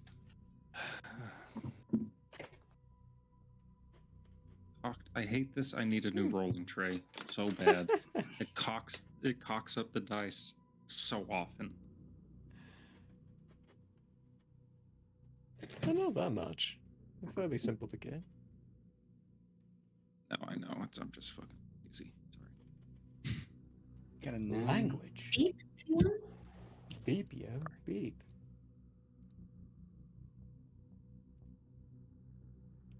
Do. Oh, goodness gracious. Roll for this guy. Okay, didn't really matter that much. Alright, Big Tin, what you get? 22. 22. Caleb? It's 13. 13. Turfy?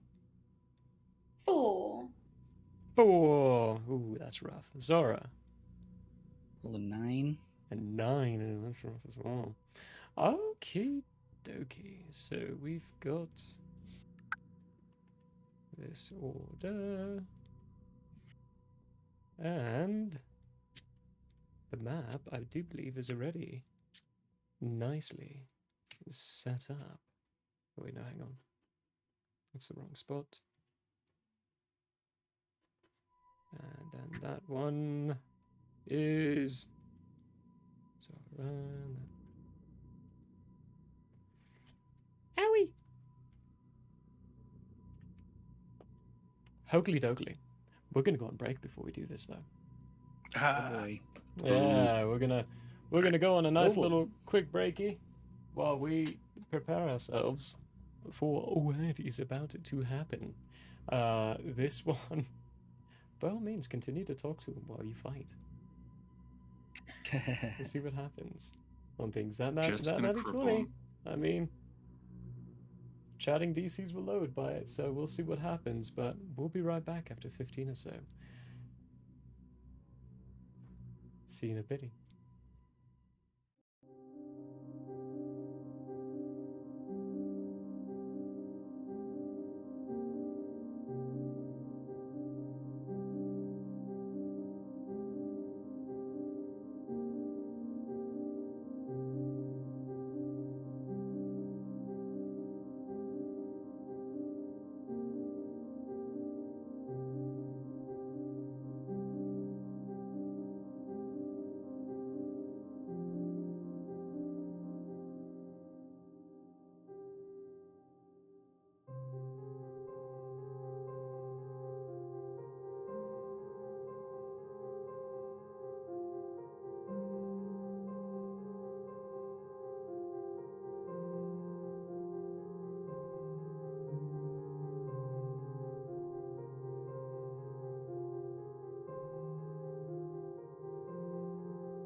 Hello there.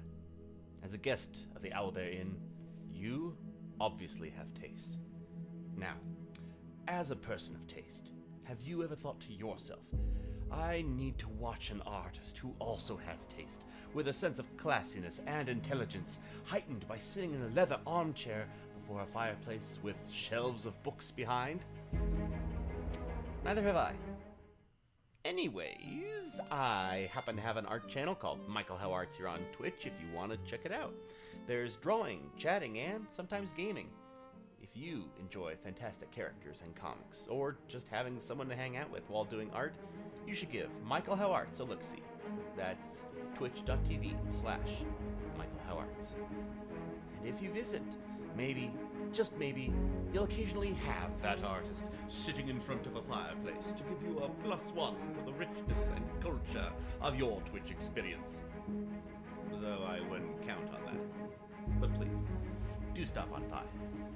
Thanks for your time, and have a wonderful day. I'm Michael Howe, and I approve this message. Oh, you don't believe me? Well, I did this, and this, and this, and this, and this, and this, and this, and this, and this, and this, and this, and this, and this. Hello, everybody. Fine All store. campaign, all I wanted was to pass wisdom saving throws, and I never do. Even with advantage? Advantage? I have plus. All my feats almost have all been going into that direction. No. Oh, that's awesome. Consent is always important. Agreed. You're next. Why You're am totally I not dead. so bad at this game? Jeez. Might be genetics. Attack first. Think never. Hey, folks. You feel a definite pulse of magical energy as you shake his hand. You just made a deal with the devil. Yeah. Oh, damn. Roll a will save. There's more up there? We have to... I fucking hate this level. We could have been playing Valheim. Dog, dog, dog. Save me, save me. Where are you? Get in front of me. Get in front of me. Get in front of me. I'm coming. I was marking the cave. Dogs. I'm gonna stand up. Ah! Get the dog. Help. Hello, folks. There. Apparently, I can't remember your name at all.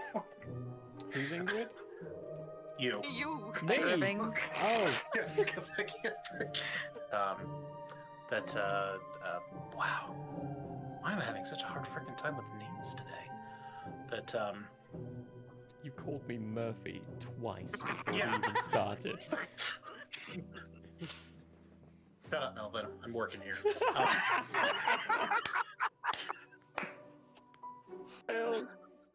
Alrighty, naked. That's a good drawing, right? Damn right, Zach, that's Really good. good. Oh my gosh. Love it. Thank you. Wow. With someone. Wait, you just said they had a book. That being said, we will. Yes. And then you emphasize that there is a book. Holy! Way to catch on to that like a minute and a half late. There's books, there's diaries, there's maps. Wait, there's a book? We have not been consistent with this at all, have we? No. I'm not even going to try and pronounce most of those. Wow. Yeah, they had a sale on apostrophes that day. Hello, everybody. I don't know what's really going on. Hi! We have you on speakerphone. I was just gonna say this is one hell of a collect call, man. I didn't know he knew infallible relay. Does anyone know what the rates are? I don't have that much gold. Did you know back in the old days, in the medieval times, they used to put lanterns, hang lanterns out on front of horses to help them navigate during nighttime? Oh. It was the first recorded instance of satellite navigation.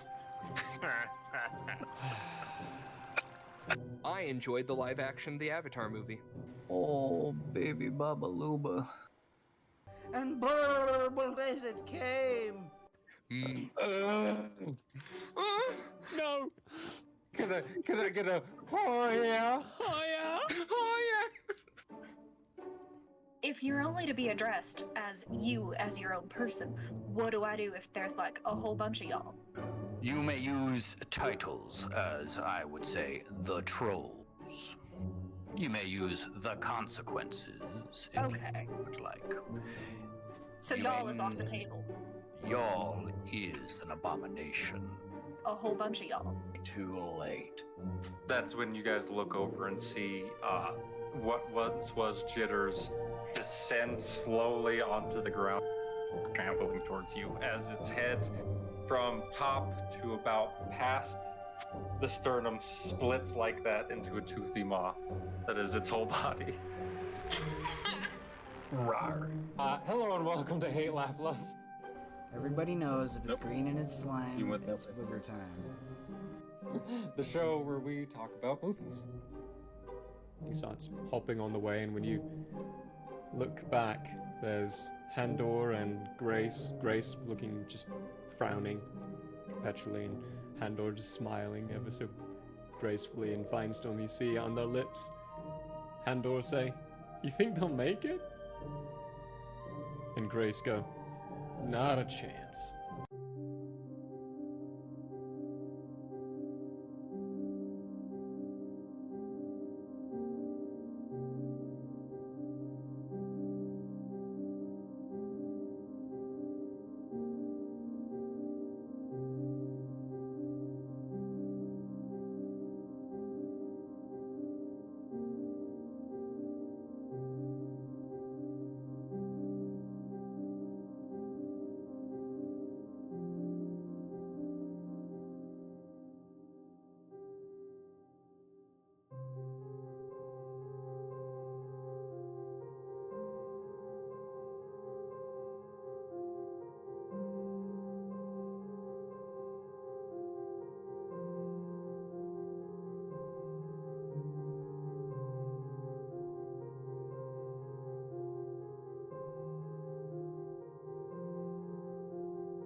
And welcome back, everyone.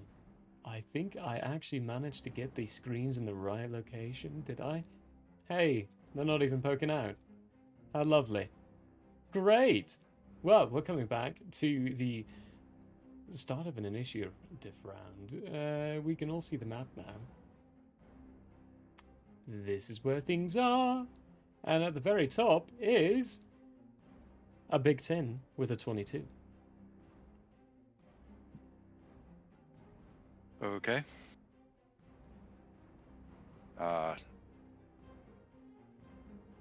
Double movement.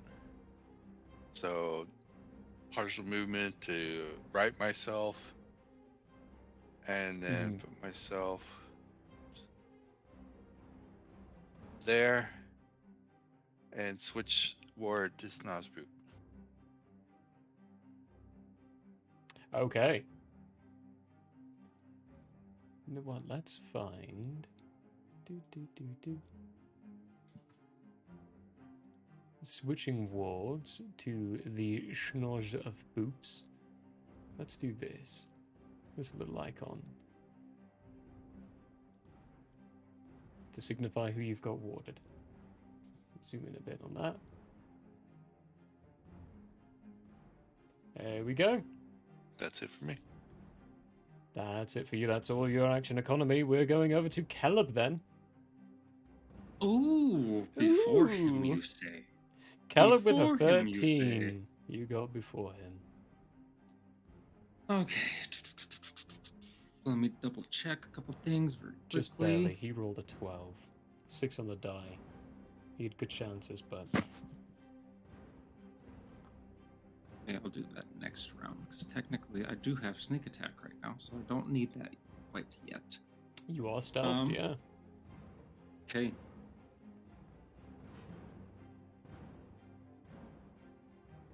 Do it to him. I am going to... Firing... Oops, I'm going to have to walk around this thing ever so slightly, right, in order to hit him. Yeah, in order to actually get a line of sight on him, just a 5-foot step. Yeah, that'll do it. Yeah, boom. Still got 3/4 cover. Yep. I am going to shoot at him with me crossbow. Whipping out your crossbow, launching off a bolt. 24 to hit, 18 on the die. That hits. Okay, so that's 1d6 plus 4 for the crossbow, and then 2d6 for sneak attack. So I'll roll some d6. Lovely. Roll a d6, roll a d6. 2 weeks in a row, yeah. Oh, that's not terrible at all. Okay. To 17. 17 points of damage. Yes. Points of piercing. Out from behind this giant cauldron, you all see him still.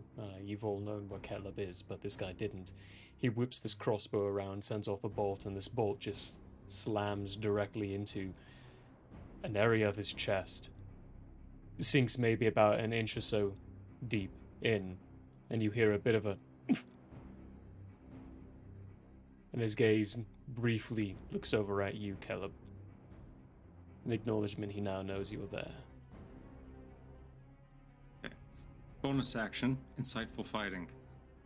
I can make an insight check against a creature you can see that is not incapacitated, contested by the target's deception check. If you succeed, you can use your sneak attack against that target, even if you don't have advantage on the attack roll, but not if you have disadvantage on it, for 1 minute or until you use this feature again against a different target. That is tasty, so I need to do a deception check. Yes. God, all right. Okay, I'm gonna use my other. I have that really loud dice. Maybe that'll roll better. Not come out cocked. Okay.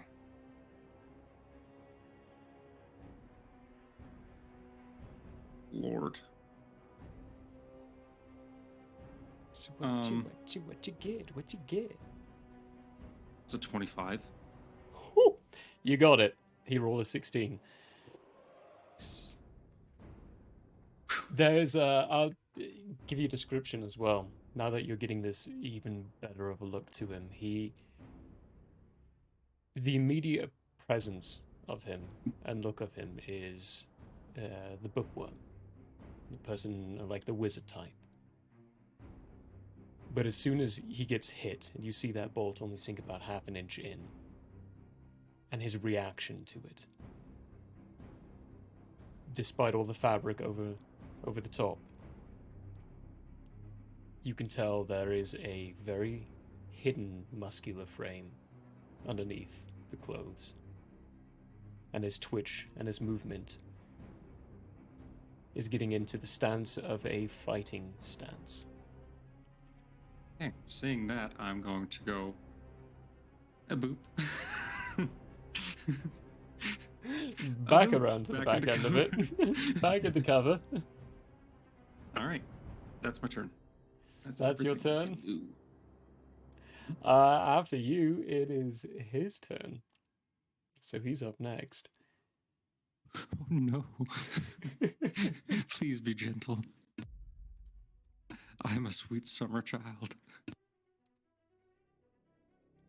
Sweet summer child. Alright. He is going to shift his right hand, flexing, moving very quickly towards something hidden underneath vast amounts of clothes over the top, and this needle gets protruded out of his robes, jammed into his side. His eyes go from the perfectly round, circular, to reptilian-shaped, almost in an instant. His flexing stance shifts from relaxed to very upright and focused. He spends his 30 feet of movement. Doop-a-doop-boop-boop, that's the wrong map. To get up to Snozbupe. No, not Snozbupe. Big Tin. As he vocally utters, I only need one witness. And the short sword in his hand now is coming out at you. Boop-a-doop-boop-boop. Directly at me? Directly at you. Oh wow, that's a weird choice. Go for it. 2 attacks. How do I get rid of this side thing? Let's... I don't... There we go. There we go. Now I can see his plus. No, that's a 4 on the die. It's not going to hit you. Nowhere near your AC. First attack is a miss. Second attack. Does a 24 hit you? Oh, 23. Yeah. 23, sorry. Yeah. Yeah. That'll hit. 23. I need you to make a Constitution saving throw. Me? Yes, you. Okay.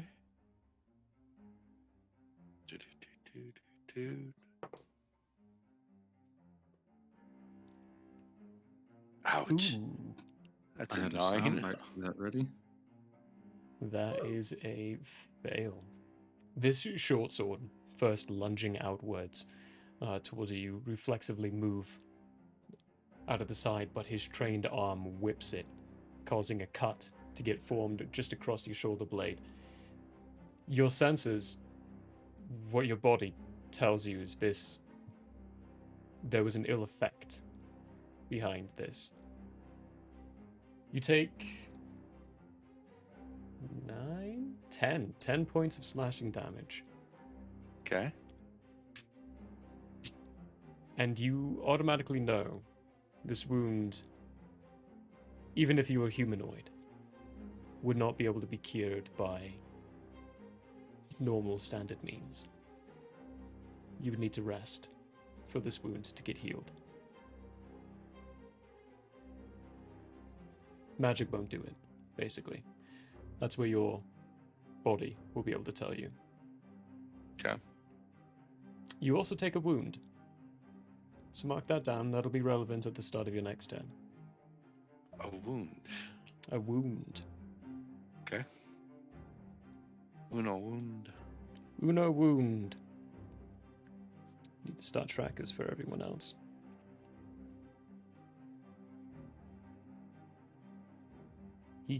Well, he already used his bonus action.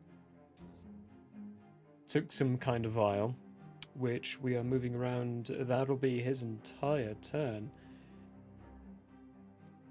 Zora, you're up next.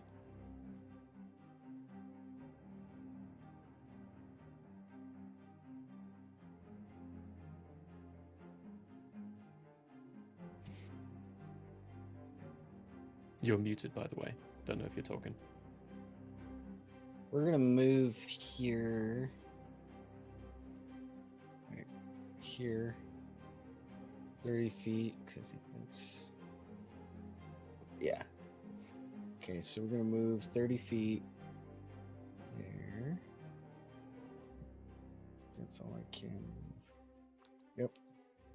And we're going to use our rifle. Figure this would be an occasion to use that. To use some of the limited ammunition you have? Yeah, that's a fair point. Yeah. Let's see. I need to roll an attack die there. I'm trying to see what if it gives me anything. My attack, which I'm not seeing that it does. Should be automatically configured. I mean, that's a custom-made item. So whatever you see as your plus on the site we use for character sheets should be what you get as a plus. You can go confirm though real quick if you like. See. Let me double check that and make sure. Because you can use these, so your proficiency is being added. Rifle. Oh, it's a +6. Okay. Yeah. So that's in your actions, or the +6 is accurate. Wait, no, hang on. Your proficiency bonus is 2, dex is... That should actually be a +7. Hang on. A +7? Yeah, I'm going to overwrite that. Because this is a custom-built rifle by Zora. Mm. So you should be able to... Not Zora, by Gwyn. So when you refresh, you should be able to... It'll tell you +7 now, but... Okay. Well, I rolled a 19, so +7, that's 26. Oh boy, yeah, that hits. Yeah. It's got 2d10.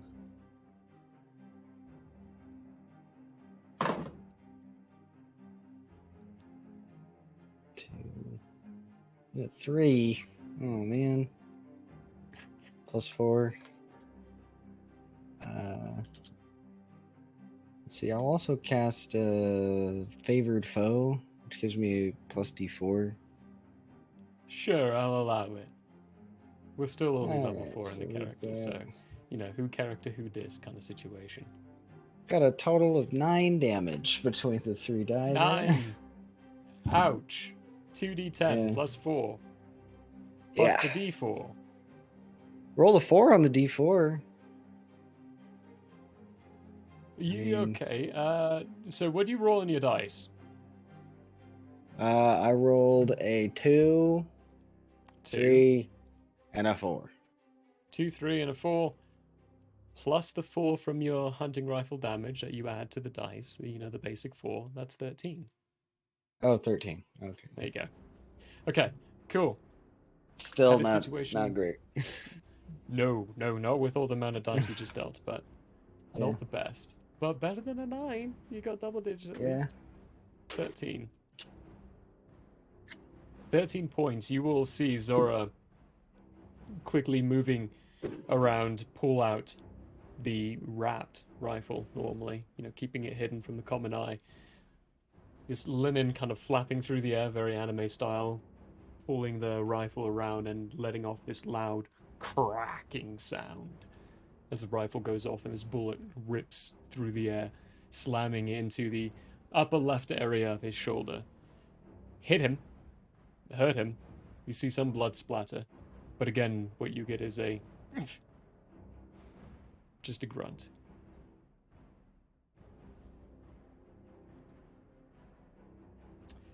That would be your bonus action for the effecty thingy, ranger stuff. Action for the attack and movement. That is your action economy, I believe. Which means we're going around to Teffy. Yep. I have a question. I What have an is the answer. greasy boy wearing? Greasy boy? Yeah. Robes. So no metal armor? Not that you can see. Okay. Am I within range of him? Oh yeah. I'm gonna have at it with my longsword. Oh, you're not quite in range with a longsword. If you move to a place like this, though, you'd be getting a flanking bonus. Why am I not within range of my longsword right now? You're 10 feet from him right now. What? Maybe my thing needs to refresh, because I'm standing right next to him. Oh, you're definitely 10 feet. You might need to refresh your okay. pagey. Yeah. Okay, we're thinking about it. We're loading, we're thinking.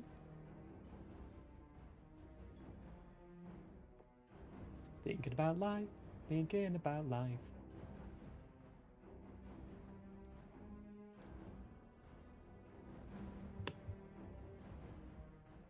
Meantime, Monolithic Miniatures, everyone. Go check them out. Personal friend of mine, he does some really great miniature stuff. That dragon, right there we go. Is a good example of that. I don't have my proper lighting, temporary situation. I'm not putting up the lights behind me. It's way too much work. Good heavens.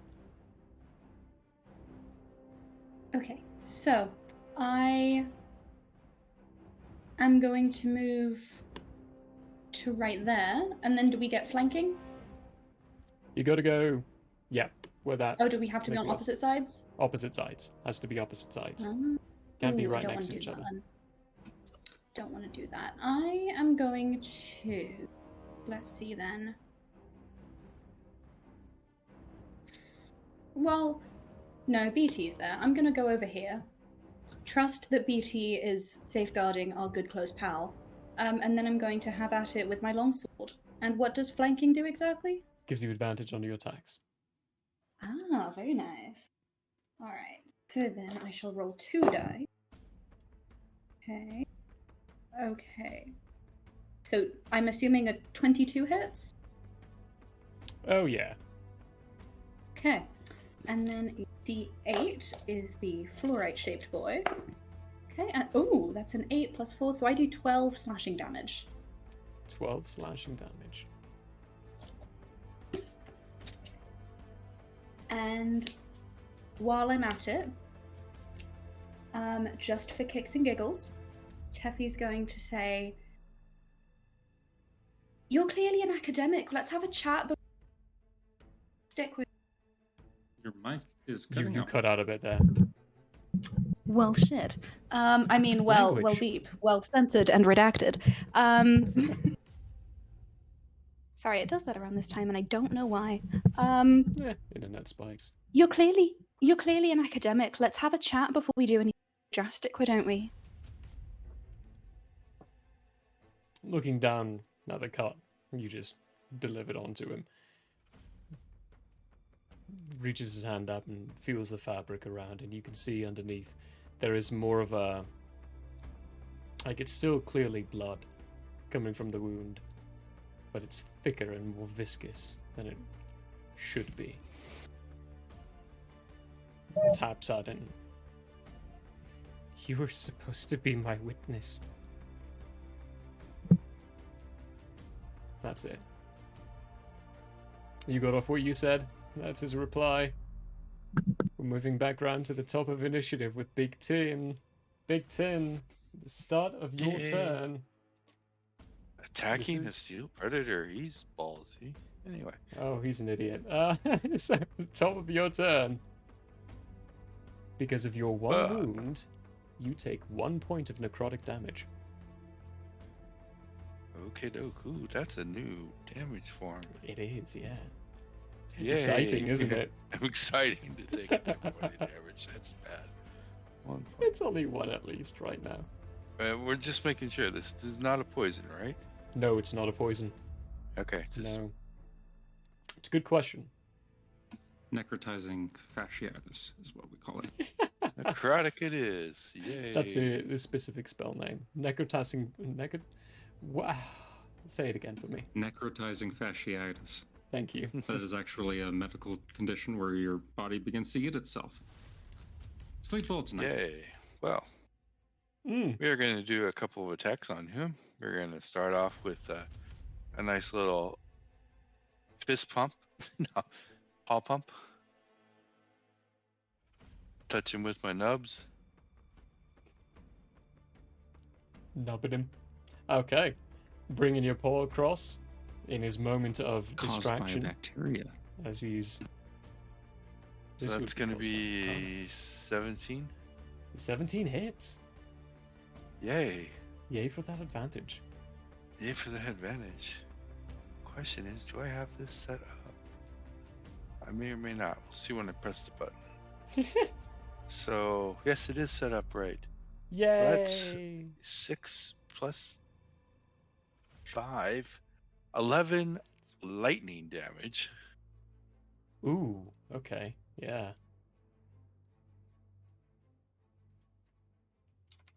As I tase him. Tase your kitty. And then I will bite him. Or try to. Well, that definitely is going to hit. 26. Yeah, that hits. And let's see here. Let's see if this is... should be... Yeah. Good. 8. 13 force damage.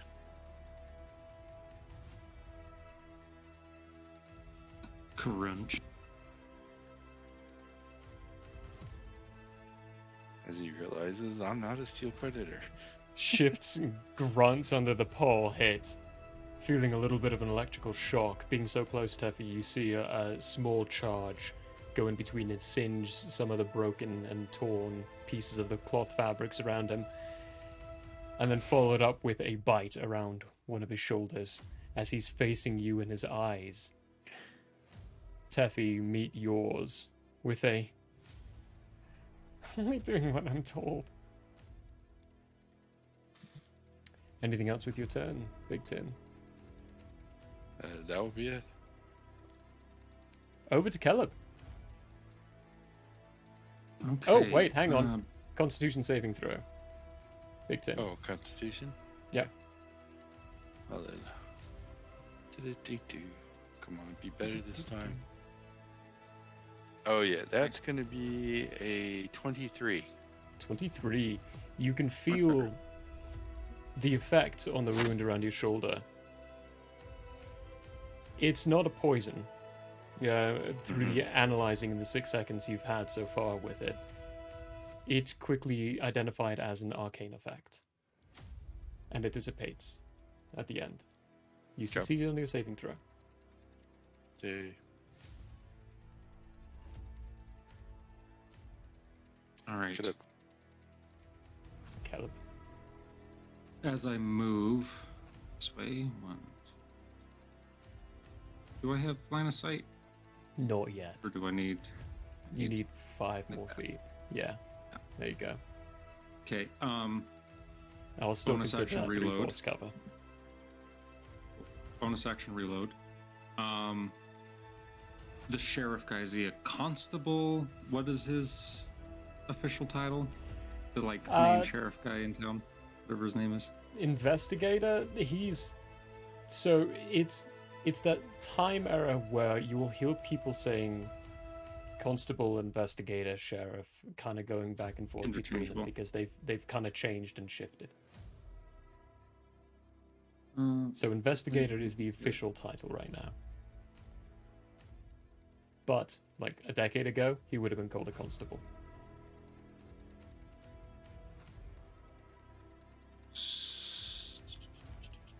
Okay, I'm gonna say to him before I shoot at him.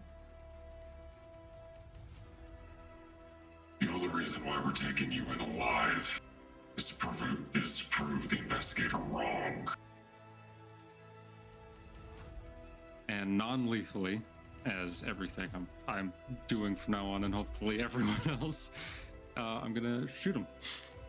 And quick question, because it's been a while since I've done anything ranged. I don't get, excuse me, I don't get advantage, right? 'Cause No. I'm ranged? Yeah. Okay, Yeah, you're thanks. getting a straight roll. You're not benefiting from the flanking here. Okay. Other dice board. Okay. What's the attack on this bad boy? Hold on. 18 to hit. 18 hits. Okay. It's another 3d6.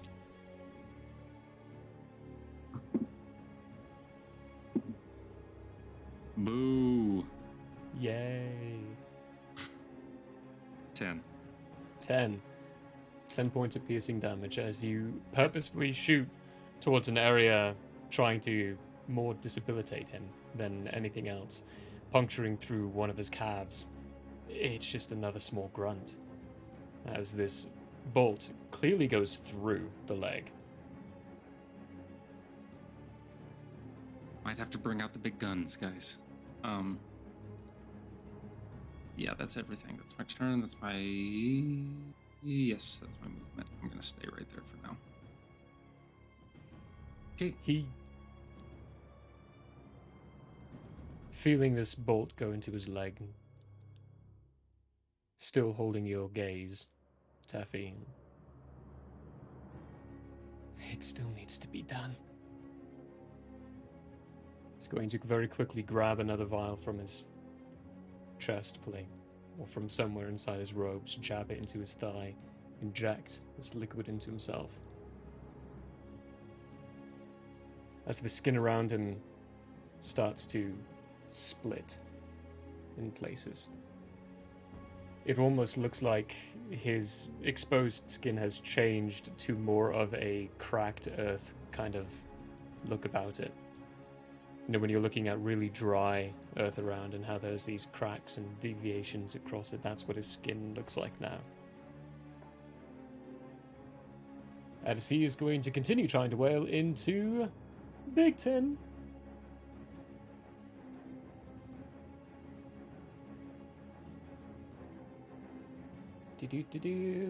First attack.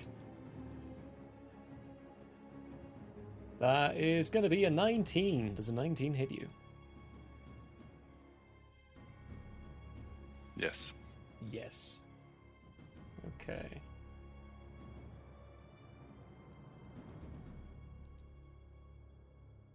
Right.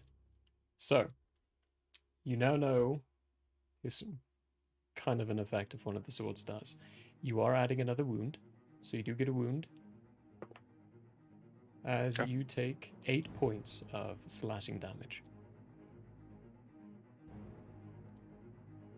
Okay. And in between the turns, more quickly than you can respond to Teffy for an opportunity attack, because you're not getting one for this. He is going to move to the other side of Big Tin, kind of using this sliding blade across the skin of it, moving very quickly, obscenely quickly. Teffy, to you is very clear he's under some heavy chemical substances here that are changing and altering his capabilities of things. He moves over to the other side of Big Tin as he delivers his second attack.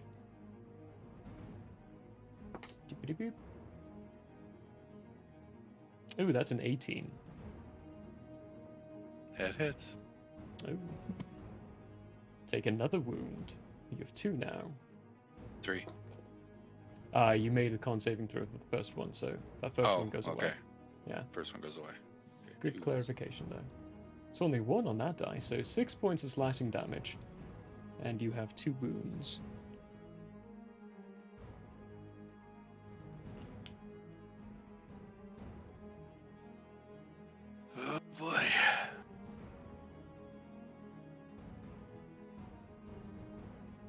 that will be his turn, I think. Yeah, that's it. Go over to Zora.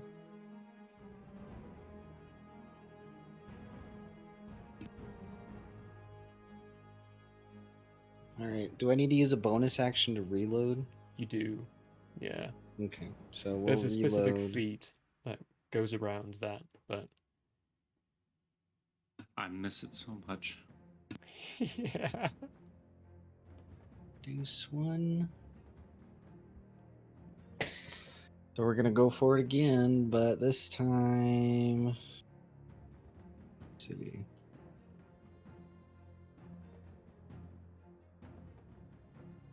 Come on.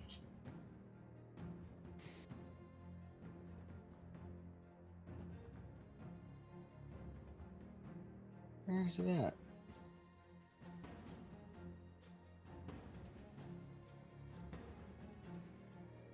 Oh. I'm looking at this sharpshooter feat.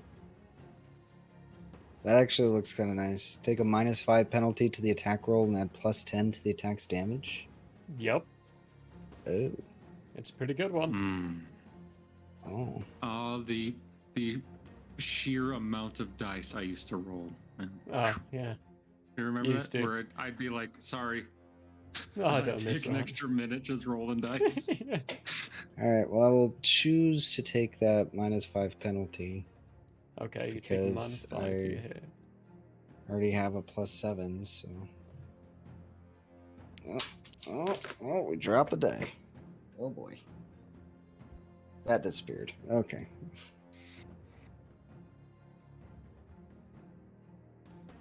That lives down there now. Yeah, we'll get that later. Okay, so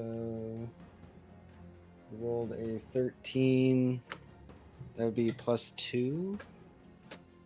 13 plus 2 for a total of 15. Yeah. That just barely hits. Ah, yeah. So let me go back to the. It's 2d10 plus 4 plus another 4 plus 10.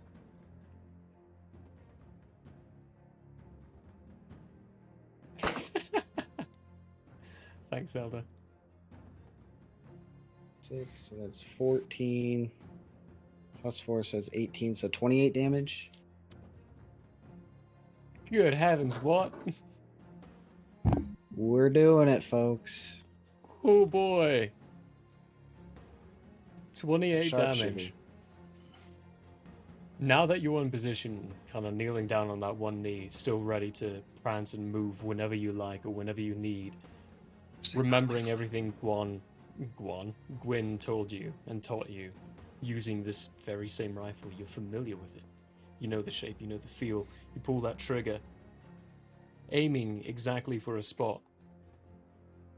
You never told me non-lethally, so... It collides just underneath one of his... What is this called? It's not it is clavicle, right? His sternum? Not sternum. Clavicle, yeah, just below the clavicle, next to the sternum. Not Teffy, Big Tin, where you would normally be, sprayed by blood from a gunshot like this.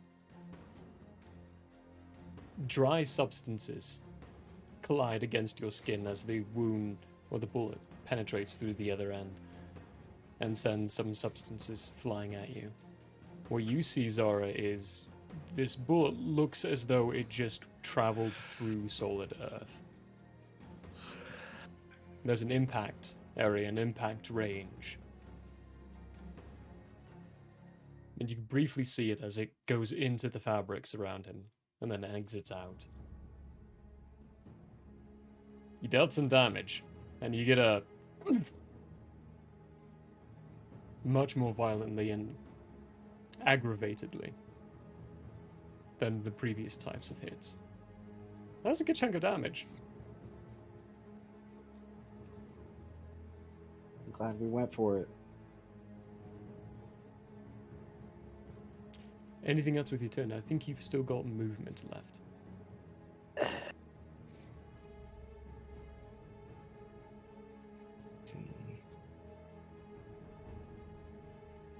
We'll move behind here. Let's see. So there. To there. Alrighty.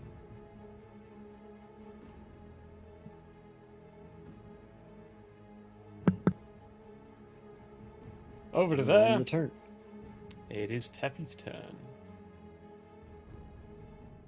Okay, so I'm going to get a little bit. So for starters, I'm going to move myself. We can move through our ally, right? We don't have to Yes. circle around them. Yeah, you can move Okay. through them, you just can't end in the same space as them. Perfect. So I'm going to go. Okay, I'm going to put myself there. Yeah, I'm going to put myself there. As my movement. And JK, no, I'm actually putting myself there as my movement. And then I'm going to do something called Action Surge to take 2 actions on my turn. Both of which will be the slicey with the longsword, non-lethally, just looking to debilitate. Okay.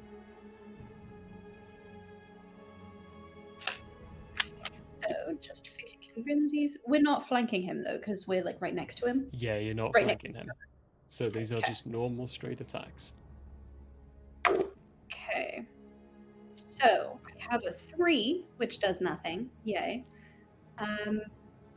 But then I also, well, no, actually, +6. I have a 9, which probably doesn't hit. No, it doesn't. Okay. Well, I also have a 22, which should hit. Yes, that one does hit. Okay. Oh. No, yeah, that one just hits. Okay. Okay, and then I'm going to do 11 damage, slashing damage. That. It feels different. You've cut through the flesh already. After this last injection, it feels like you're almost cutting through solid stone. Mm-hmm. Okay. What else am I going to do?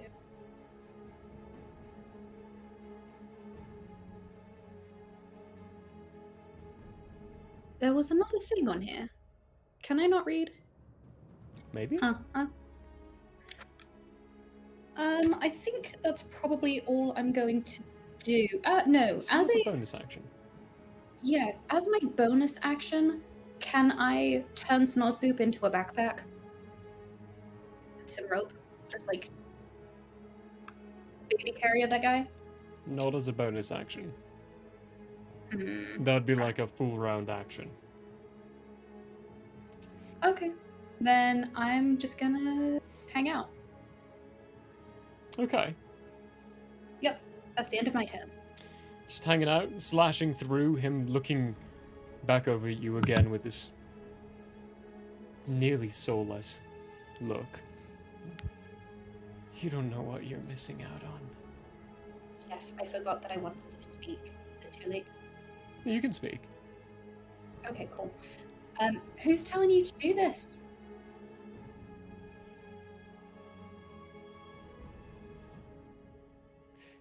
You didn't use your bonus action, so give me a persuasion check. Okay, pretty sure I have nil. That is correct. I am not very charismatic. So that's going to be a 7. A 7. Yeah. Nah, what he says is what you get. Which is just the soulless look of you don't know what you're missing out on. Mm. Bring us around to the top of the round, Big 10. This time, you take 7 points of necrotic damage. Is that considered 2 separate attacks for damage tracking? Can you all hear the thunder? Oh. Okay. Okay. Wow, it's very strong outside. No, unfortunately, it's not. It's the same effect. Okay. So it's not considered two different ones. Good question though. The main case. So I did look into this because I figured it might be a question for your counters and all that. A single con saving throw at the end of your turn heals you all of the effects, all of the wounds. Gotcha. If it was one at a time, I would consider them different. But seeing Gotcha. as you heal all, if you succeed, then it has to be one. So, Makes good sense. question. This is getting bad. Okay. If I take a step there, is that flank? Because of your size, yes. Okay. You're occupying a space that would be considered flank, so yeah. Flanking, yeah. Okay. Start off with the paw attack. Tasing. Non-lethal. I don't know if you can tase non-lethally. I don't know. I'm trying to stop his heart. You get hit by a normal taser, it's usually non-lethal, right? Come on. I was hoping for that 20, but anyway. Okay. So I'm sure that's a hit. It's like Yes, a and this 24. is your lightning damage. It's the lightning damage. Okay. Spare yourself rolling the dice. It doesn't do any damage. It doesn't do any damage anymore. He's grounded. You bring that. That's what he's I thought. grounded now. Yeah. Here, electric damage does nothing to him. Okay, then. It dissipates I shall freely. bite him. I doubt he can be resistant to force damage because not much is. It's really hard to. Yeah, there's not much that is. Oh come on! That was a 16. I got jet. You did. That would be a 13 then. Just barely misses. Okay. I am going to accent surge and bite him again. Oh snap! Okay.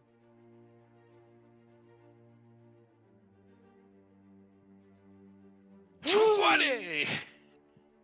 Not 20.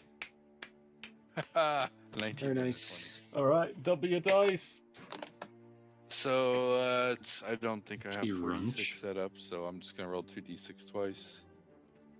So first 2d6 is 6. Second 2d6 is 9, so that's 15. Plus only one set of bonus, right? Wait, no. So that's- 16 plus your. No, yeah. Plus 5. I don't double that, or do I double that? No. We double the dice. 2d6 plus 5. 2d6 plus 5. So is the plus 5 doubled as well? Sure, why not? Okay, so plus 10, so that's 25 points of force. 25 points of force. The paw doing nothing, just kind of slapping against his chest, the electricity immediately getting dissipated, not going into his body at all. You come in for a bite, he ducks out the way, but you instinctively move your jaws down and catch him just at the nape of the neck and biting just away to twist, and you get this loud "Ah!" from him as he's wretched. Does he go unconscious? No. Still very conscious. And then I will make a step back. So they can still, if need be, intercept. Intercept. Yeah. Sliding out. Kind of sitting there for a moment. Caleb, your passives are going to be high enough for all this. Teffy, for your history, I'm going to give you a check. Give me a medicine or a nature check. Medicine or nature? Mm-hmm. I'm gonna go with nature. You could arguably also give me a perception or investigation, but given your backstory, I'm going medicine or nature on your side. I'm gonna go with nature. Okay.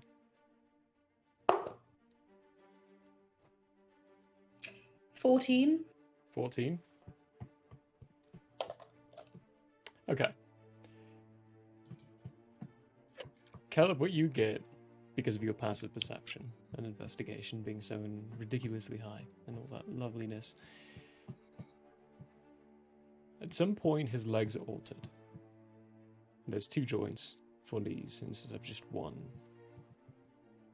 You're educated enough with Gene Warriors, having spent enough time with Teffy and having done what reading you have done in this side of things, that when they go a little too far, their body can get permanently altered in ways. He's so far injected 2 different things into himself, but you're not sure if there's anything else aside from that. There's a little side of caution of you're not sure what's about to happen here as he flexes and shifts in a weird way. Teffy. Oh, did I get my con check? Yes, give me a con check, actually. That's a good point. I forgot about it. Oh, I was on the 20 again. So but close. That'll be a 17.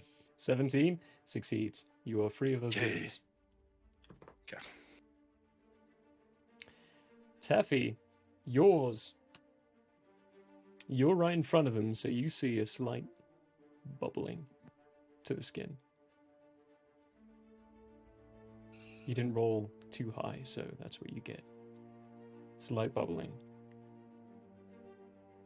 You're the most familiar with Gene Warriors. If you have any questions, shoot it my way, but it's going to leave it. Caleb, it's your turn. Okay. What does it take to for me to grab a stick of dynamite in combat? It's like equipping an item, so free action. Oh. How is dynamite non-lethal? 10, 15, 20, 25, 30. Okay. 30. Okay. I'm going to go over there. I am going to very theatrically, to where he has a full view, stand holding the dynamite in the direction of his little display case of all of his work. And I am going to yell out to him. Tell me, Jeeves, how's the general gonna feel if he arrives and you don't have an attraction?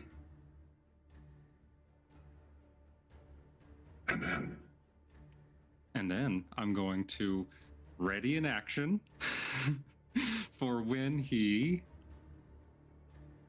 crosses. Okay, hold on. I gotta measure. Boom. 5. How far away? For when he gets to this line. Right. And if he rushes me, okay? If he rushes, readying an action to throw the dynamite directly at him as an attack. If not, I might just blow up this tent to spite him. Anyway. Give me a performance check. I shall. Oh, I shall. If only Snozbupe was here to give me an inspiration. Can he whisper it? Do you believe in friendship? He is completely frozen. He can't even do inspirations right now. Yeah. You said performance, right? I did, yeah. 18. Straight up. Okay. 18 straight up. There is a...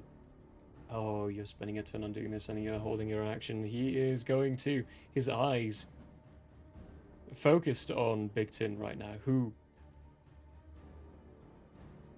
Your passives are high enough to be able to tell Big Tin is probably not looking the best at this point. Yeah. There's been some old things you haven't noticed picking away at his capability of functioning. His eyes shift over there, and he growls out a...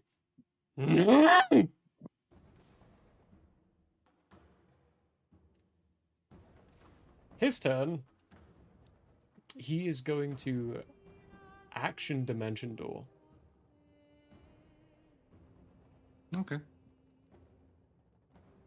Let's make sure he's got enough. Ooh. Ooh. I don't need this one. Oh boy. anymore. I don't like how excited you're getting. No, if this is excitement, it's for your... No, never mind. The dimension door range is 500 feet. Never mind. 60 feet away. He is going to... Let me get to the right one. Here we go. Right over here. Okay. Does that... I mean, that does trigger my thing, right? Ready my action, pretty much. He got within that range. He got within the range to... This is an instantaneous effect, almost. So if you're trying to chuck it inside or at him, you're trying to throw it at him? No. This is what I'm going to do, because I did not use my bonus action, right? Okay, give it to me. I'm just going to drop the dynamite, and then, being a rogue, bonus action dash.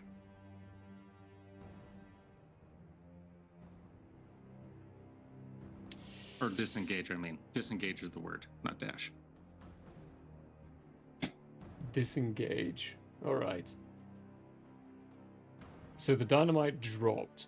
You're foregoing lighting it then at this point and just getting away from him? No, I am lighting it, but I'm dropping it where I'm standing and then leaving because he's right there. So it's got a short fuse. I literally lit it to where when I threw it at him, it would blow up. So I'm just lighting it, dropping it, and disengaging. I want a dex saving throw from you. I shall give you a dex. I'm going to do a dex saving throw for him as well. Oh, baby. Oh. 25. 25. Okay. 19 on the dice. Roll your damage for the dynamite. Which one are you using? A good one. A good one? I really want this. Yeah. Okay. Is it a small or is it a medium?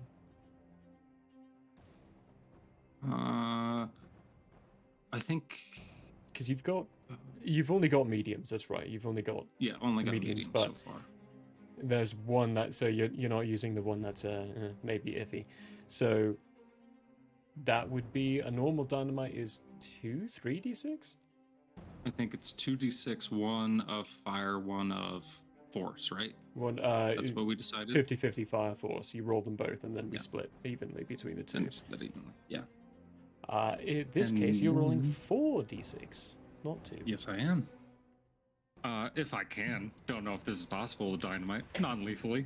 I'm still definitely trying, not.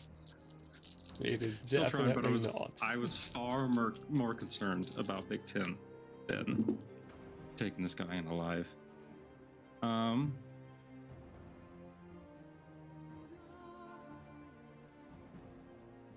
16 points. Mm-hmm. Split evenly. Like It's right 8 in the and middle. 8. Like 4 cores. You dropping exactly where you're at, being a medium size, it's going to be a 15-foot radius thing. I would say you succeeded on the dex, so take half. Okay. So 4 points bludgeoning, 4 points force, or 4 points fire. So were you wanting it to be? Fire and you made force. these ones, so fire and force. Yeah. So 4 fire, 4 force. He did not succeed his saving throw.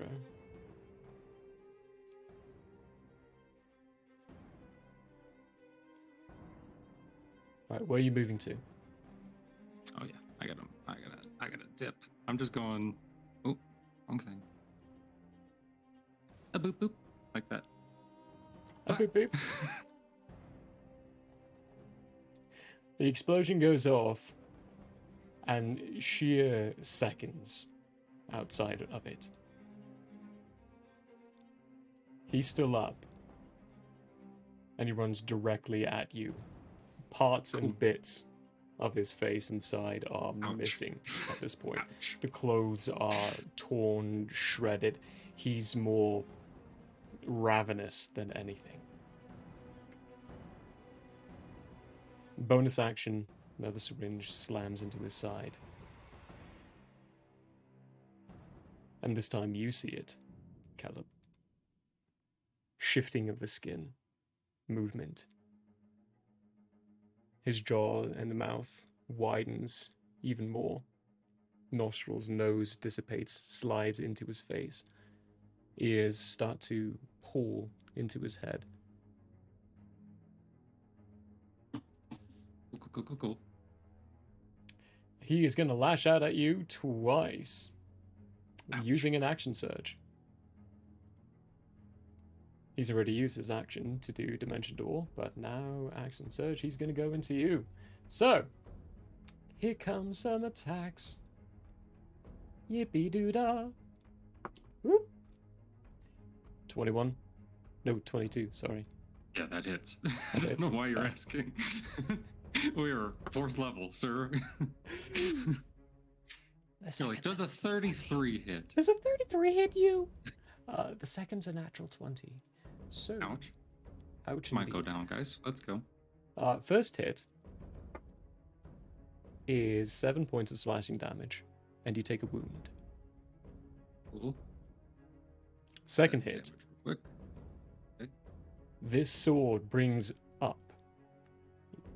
itself about to a slashing point across your right pectoral and stops just before your sternum before it starts to get driven inwards as opposed to being pulled away as he lays his weight into your body as the sword gets driven into your body for the critical. 3 and 3, 6 plus 11 points. He's driving it in, so piercing damage on this one. And you take another wound. So you have 2 wounds.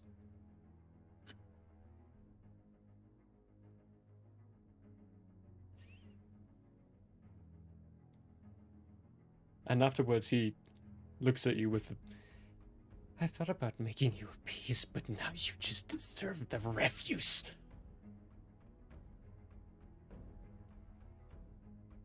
That's his turn. Zora. Oh boy. Can you shoot this guy in the face, please? I'm gonna use my bonus non-lethally, action if to possible. Just take his jaw off. load another bullet. I'll take one of those out of my inventory. Bonus action. And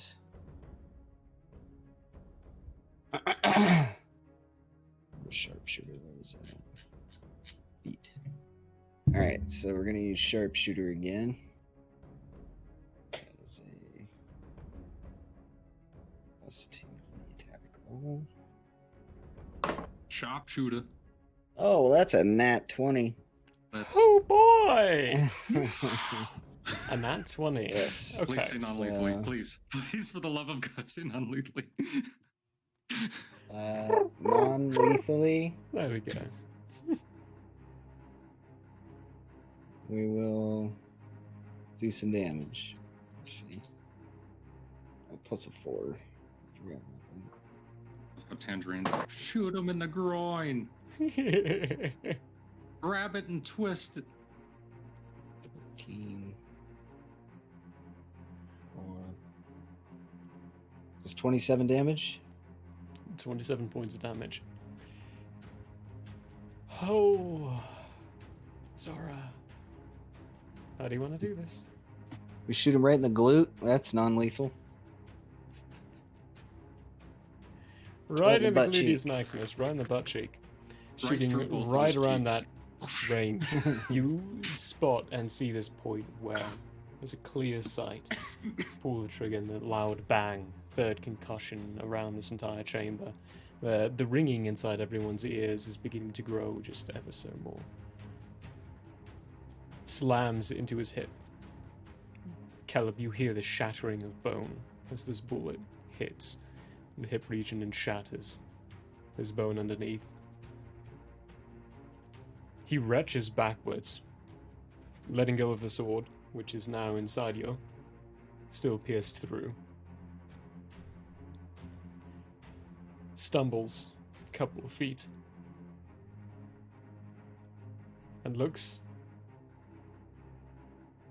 up, still holding himself up. I only wanted to make a difference.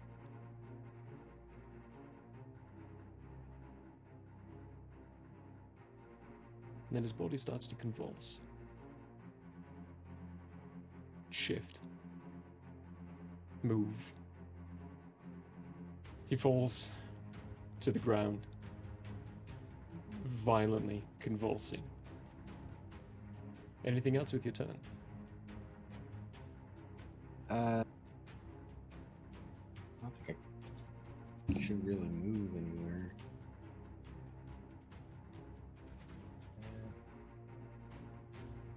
I'll stay where I'm at. I'm gonna end my turn. Staying where you're at. Tuffy, your turn next. I'm going to give you a free roll on something here. Nature or medicine check? Still going to be nature because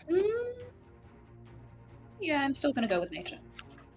Simply because I have a +4 on that and a +1 on medicine. The numbers don't lie. So that will bring me to 18. 18. He went too far. Well, yeah. You don't know exactly what that means at this point. There are a couple of different things that it could do to you.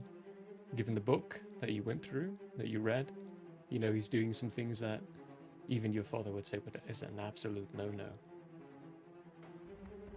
Something's happening to him, and every single instinct of yours is to not go near him right now.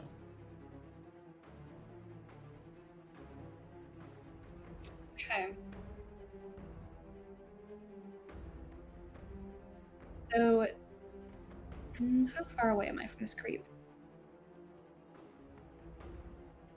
Where even is the creep? Where did he go? You're 60 My feet God. from him. Oh, he's still in the tent. Okay. Just at the 60 entrance of feet. it. Right at the entrance. Okay. Which now has a couple of tears inside of it because of the dynamite. Okay, and equipping an item is a free thing Yeah. to do? One item is free. Okay. I am going to equip one of my hand axes. I am going to use my action to make a Snozbupe backpack. And for my bonus action, I'm not going to do anything per se, but I am going to just kind of yell out, announce to the group. It's probably best if we all get away from him now. I don't know what's good, and I think we might be past the point of bringing him in alive. That concludes my turn. Including your turn. Top of the round. This is more for Callum, who's going to hear the full effects of everything as well. Seeing as you've got the proximity to him. But there is snapping and cracking as these bones start to elongate. His arms grow twice the length and size, whip around, slamming into the ground one at a time, and his body contorts in a strange way that doesn't seem physically possible with these cracking, popping, breaking sounds as his head upside down at first, then twists around, staring at you with now blank eyes of, I was just doing what I needed to.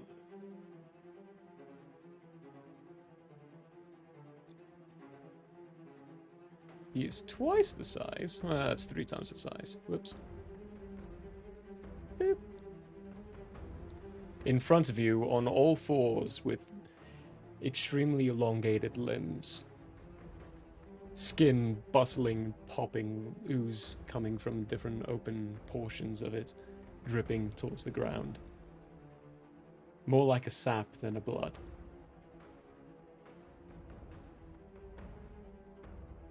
Big Tin, it's your turn. Okay.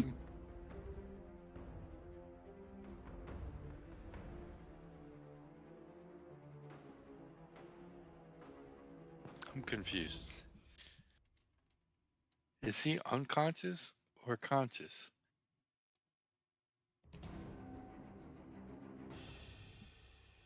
This is all realms that your programmer me, would be very unfamiliar with. The combat's still going. If he's still moving. Yeah, he's still moving. He's still... All appearances are he's still conscious.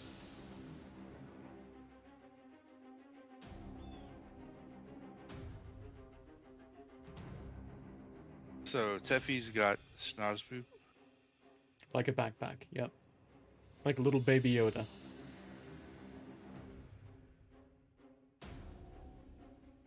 Okay.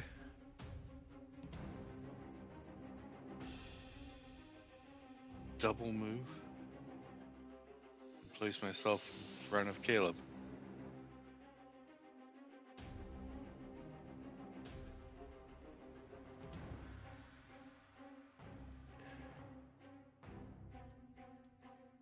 I said right in front of the flap.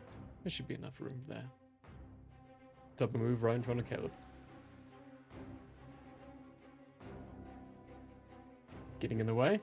Perfect. Yep. That being your turn then. Going around to Caleb. You have 2 wounds. Start of your turn. You should not have done that, because that really messes up my plan. Well, it's starting your What he would turn. do. You have 2 wounds. Alright, give it to me. Probably gonna fall down anyway. 3 points of necrotic damage. Okay. This die can go bye-bye for now. It rolled me a 1 for the second time. Okay, now your turn like normal. Unless you're down. Well, I'm going down next turn though, and the only healer in the group is unconscious for who knows how long. So what I'm going to do is,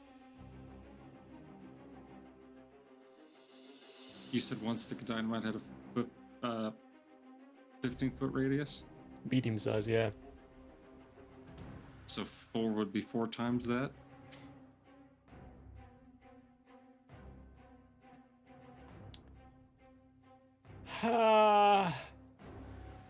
So it wouldn't be 4 times that. 4 would be 15 feet more, so it would be 30 feet of radius.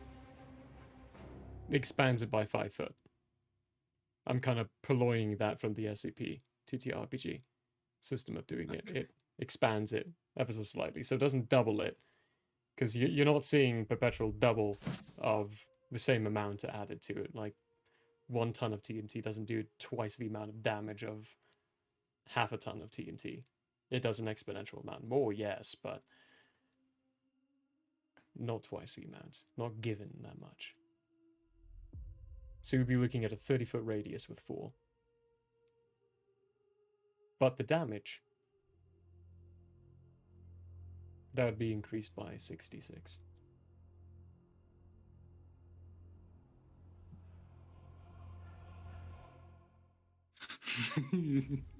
Oh, Big Ten, why did you do that? Because it's in his nature. Okay. Makes complete sense. Okay, I'm going to use my movement to climb on top of Big Ten. I'm going to say to him clearly and concisely so he understands that this is what I want him to do. Big Ten, I'm gonna go down in a second. Get out of here now. And then I am going to proceed to, because I'd be on technically like on his back, right? So I'd be like here, right? I mean, if he allows you to. Yeah. So yeah, can be. Okay. What's my range for throwing these things? Hold on. I gotta look at my range. I forget.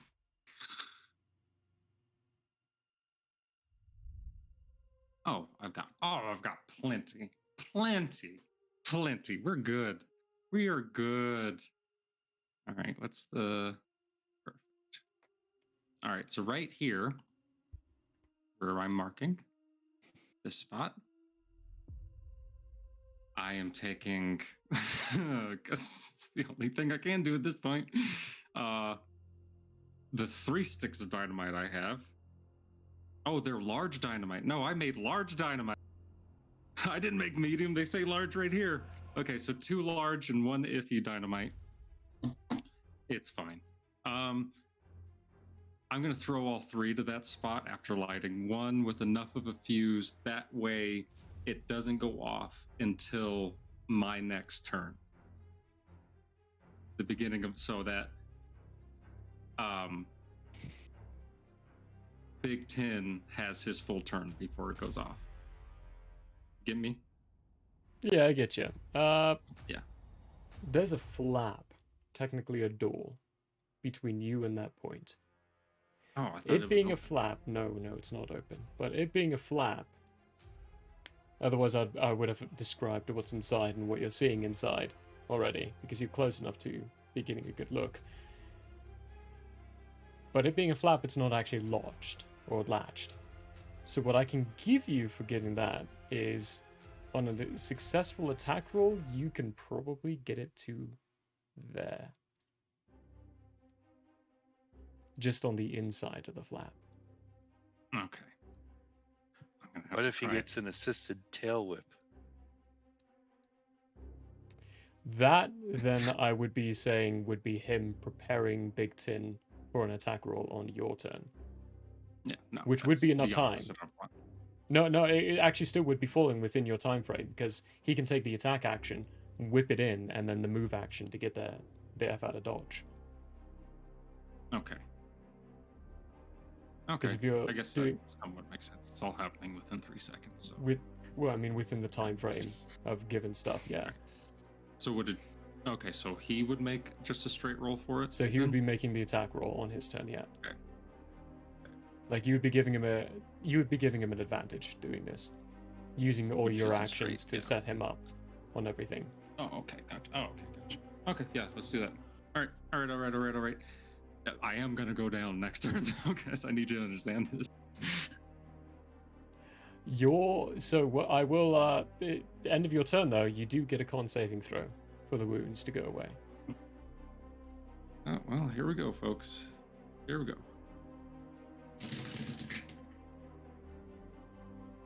Nat 20.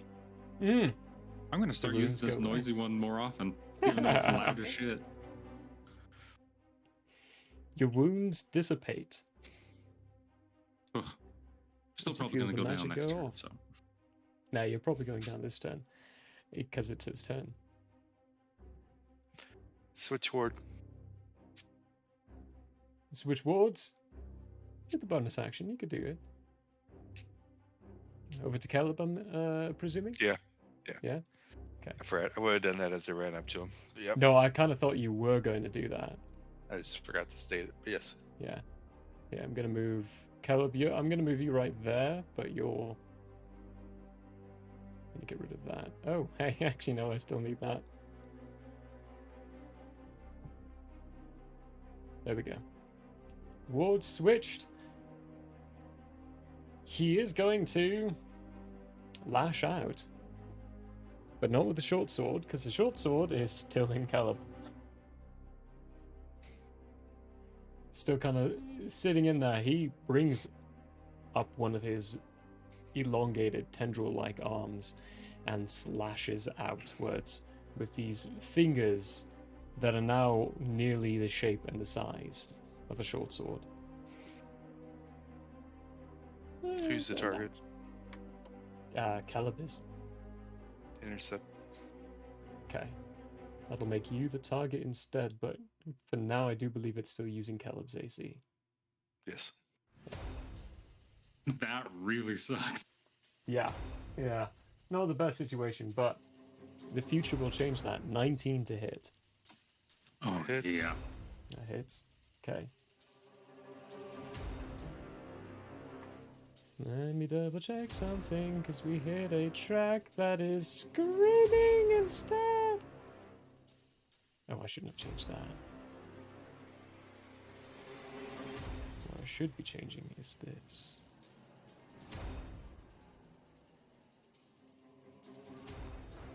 There we go. Okay. Oh, come on now. That is 6 points of slashing damage. And 3 points of necrotic. Okay.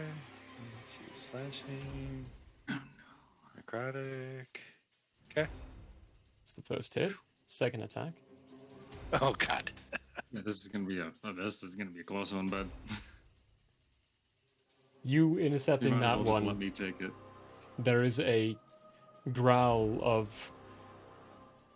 Doesn't matter. I only need one witness. Oh! It's a natty one. Stabs himself in the eye. Whips around too fast. Swings completely awry, but he's on his second form. Third attack. This isn't even my final form. This is my final form. He has 3 attacks in this form. Dark Souls boss over here. It is a Dark Souls boss. Dirty 20. Which 19 hits, so dirty 20 hits. That's 7 points of slashing. And 3 points of necrotic. And I can't get in the way of that. Okay, then I am. I only have down. one interception at the moment. Unconscious. One interception, one reaction right now. It comes Yeah. across to Caleb, smacking him across the face. You feel him, Bigton, slump across your back, and you hear the dynamite clumping to the ground. It's already lit. You might as well just run. That is his turn. That's all he's going to be doing. Zora, it's over to you. This malformed, grotesque form of Jeeves now is smacking about and just slammed Caleb across the face. You see blood splatter across the bottom edge of his mask, and then him slump over the back of Big Tin. And this lit dynamite fall to the ground. So can you see this line of sight right here? I can, yeah. So does that mean I can just make another shot? You do There's have nothing line in of the sight, way, yeah. So. All right, so we're gonna use that bonus action. Take out a bullet. I am taking out a bullet each time I do this, by the way. So. Nice. Don't have a lot of these. Does it make the classic M1 Grand ping every time you take the last bullet out? Yes. Just flies out the case. And we're going to cast Hunter's Mark. How many spell slots you got left? I have. Oh wait, I needed to mark one. I have no spell slots left. Okay. Oh wait, that's a bonus action. Hold on. Oh, if it's a bonus action, you can't, because you had to use your bonus action to reload. Let me check my. I think. Can I switch to my longbow? Would that take an action or a bonus No, it's a free action if you It's just already drop and equipped. let go. That's already equipped. So range though, already 150. being- Okay.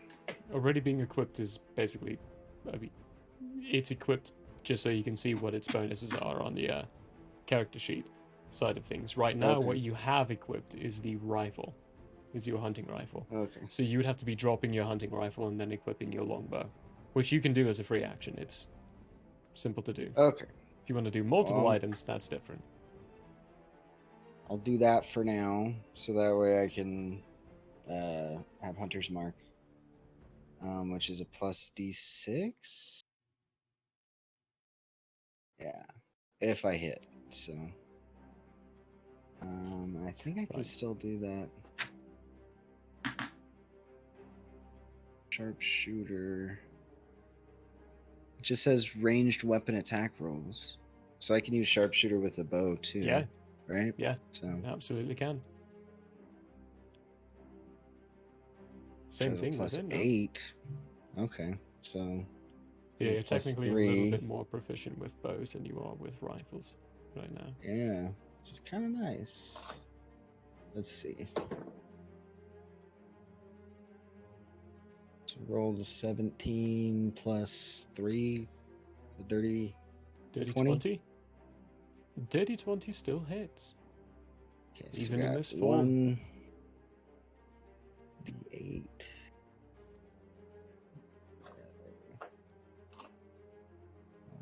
A d6.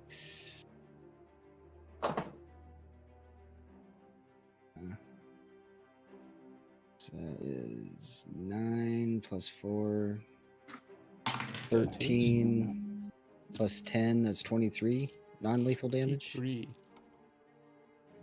Please kill him. Please kill him. There's no taking It's this out. Please kill him. 23 points of damage. You send this arrow out and it comes streaking through the air, slams into the temple portion of it, cutting deep into the skin but trying to be non-lethal. Grazes across.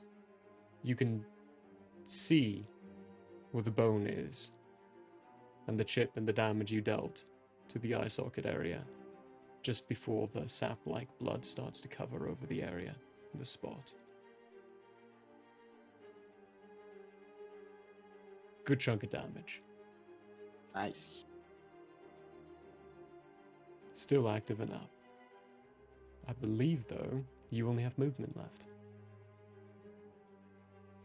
You have one half cover where you're at right now. I'm gonna...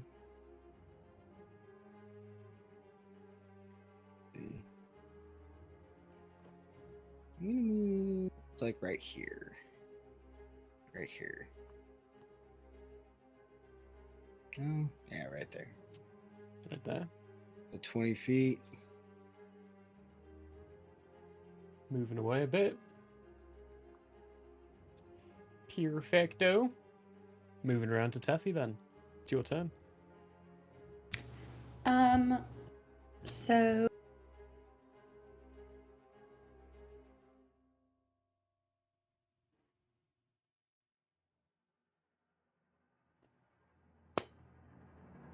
has what's his face moved? Greasy? Greasy. He's still right there in front of Big Tin and the now clearly unconscious body of Caleb on the top of Big Tin. And Big Tin, at this point, from your perception, what you can see, I don't think Big Tin looks very good at all. Okie dokie. So, if I become invisible, do the items and or people that I'm holding all invisible? Items that you're holding, yes. People, no. Snozbupe does not count as an object. Only the objects you are carrying turn invisible. Okay.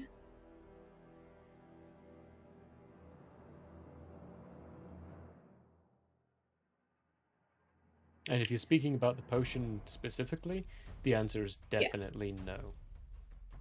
That potion only affects you. No one else that you're carrying. You're the only sentient form.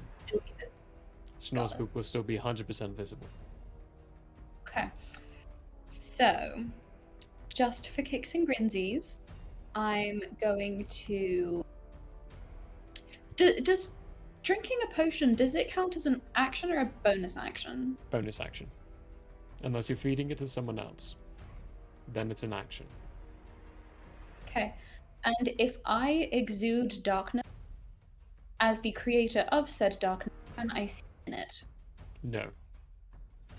So even I would be blinded in this darkness. Even you would be blinded in the darkness. There are specific feats and side things you can get to not be blinded in darkness. But those are class specific or feat specific. Okay, interesting. Interesting. Because regular dark vision doesn't have any effect on the cloak's darkness. The spell goes over the dark vision. Interesting. All right. The vision in this case would be seen as a mundane thing. So your eyes can mundanely do that. It's nothing magical. It's just the way your eyes are. You can see inside of it. Magic trumps mundane. Okay. I can dig it. All right. So I am just gonna throw one of my hand axes at Greasy. So dice box. Attack roll. Does an 18 hit? An 18 in this form just barely hits. Okay. And I shall do...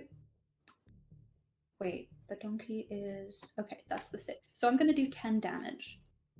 10 points of damage. Hand axe coming flying through. Sticks right in one of the clavicle areas. Sinks deeply. I am still quite content where I am because I have the Snozbupe to protect. As for my bonus action, I'm not really going to do anything with the bonus action per se because those are really full. But I am going to ask if she still has Kiefer's key, just in case if we happen to need it.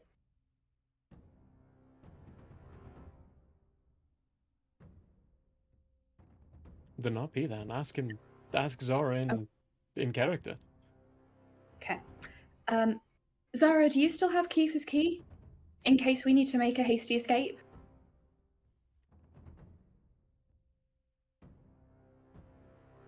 Oh, Benjamin. He's You reading can his reply, sheet. I Zara. can see it. Yeah. He's reading. You're muted, by the way. All right. That was a question towards Zara. Oh, sorry. Yes. I zoned out there for a second. What was the question? It's okay. Do you still have Kiefer's key? I have Mr. Key's key, yes. Okay. Is it easily accessible? In my backpack, I would say yes. That's about the 6 seconds you've got. Yeah. Cool. End of turn. Back around to the top of it then.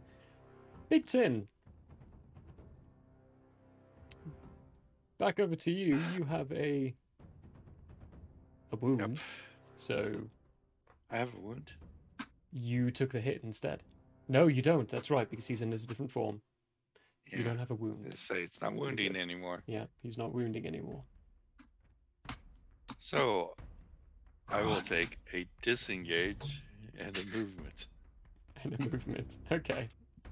Move yourself or move Caleb over to where you are when you do. So 35 feet, which is all I can take.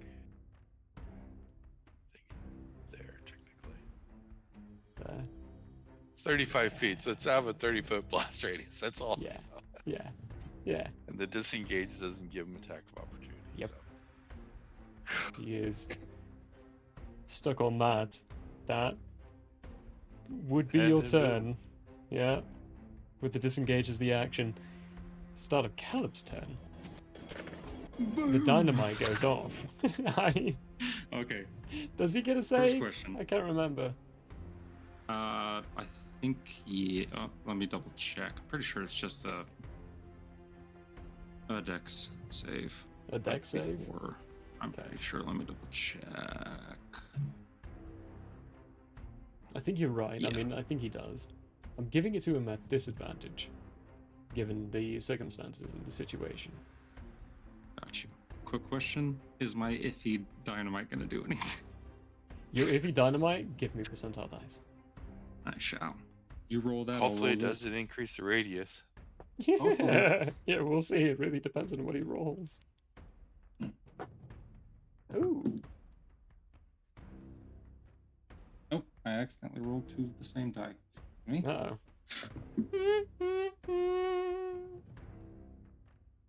32.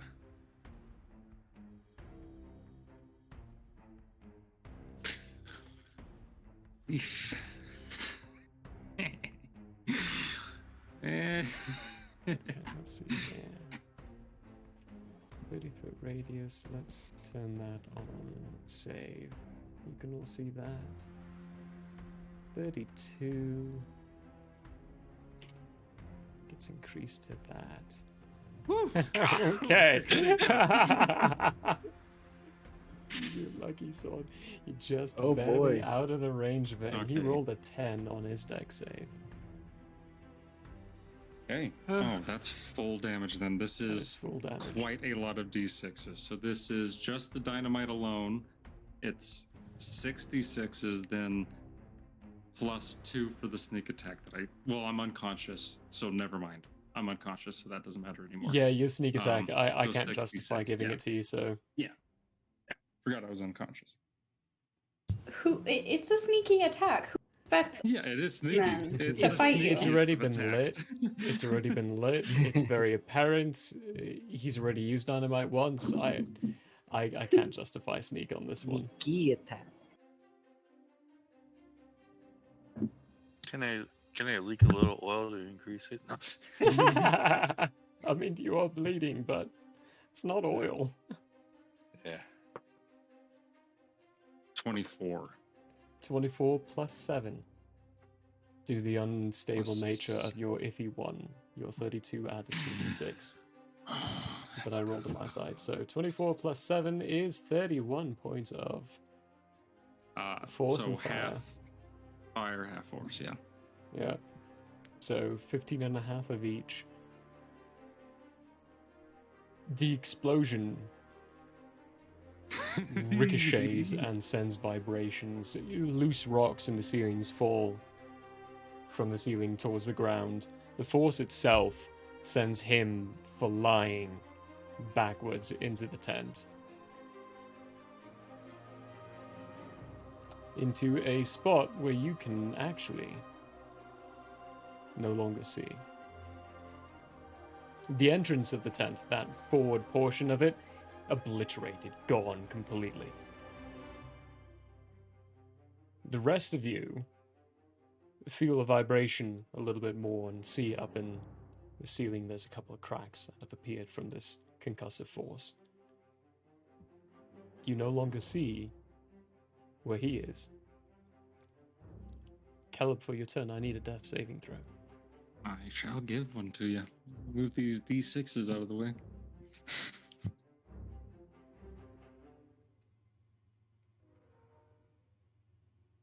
I will take another picture of it. That's a nat 20.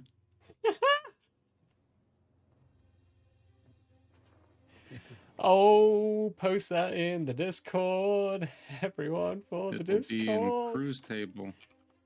Oh no, post it for the love of dice, so everyone yeah, can that's see right, I that. always- Yeah, I'll for the post love it of in. dice, you can go see that nat 20 because nat 20s on death saving throws are very important. Caleb, start of your turn still, because you get your turn on nat 20 on death saving throws. You come back to consciousness with 1 HP. I'll take that. Okay. You feel like crap. I gotta. Oh yeah, I bet I do. Okay. I hate when I put anything into. Yes. Change my HP. Thank you. Work. We've got Trat trying to argue for your sneak attack.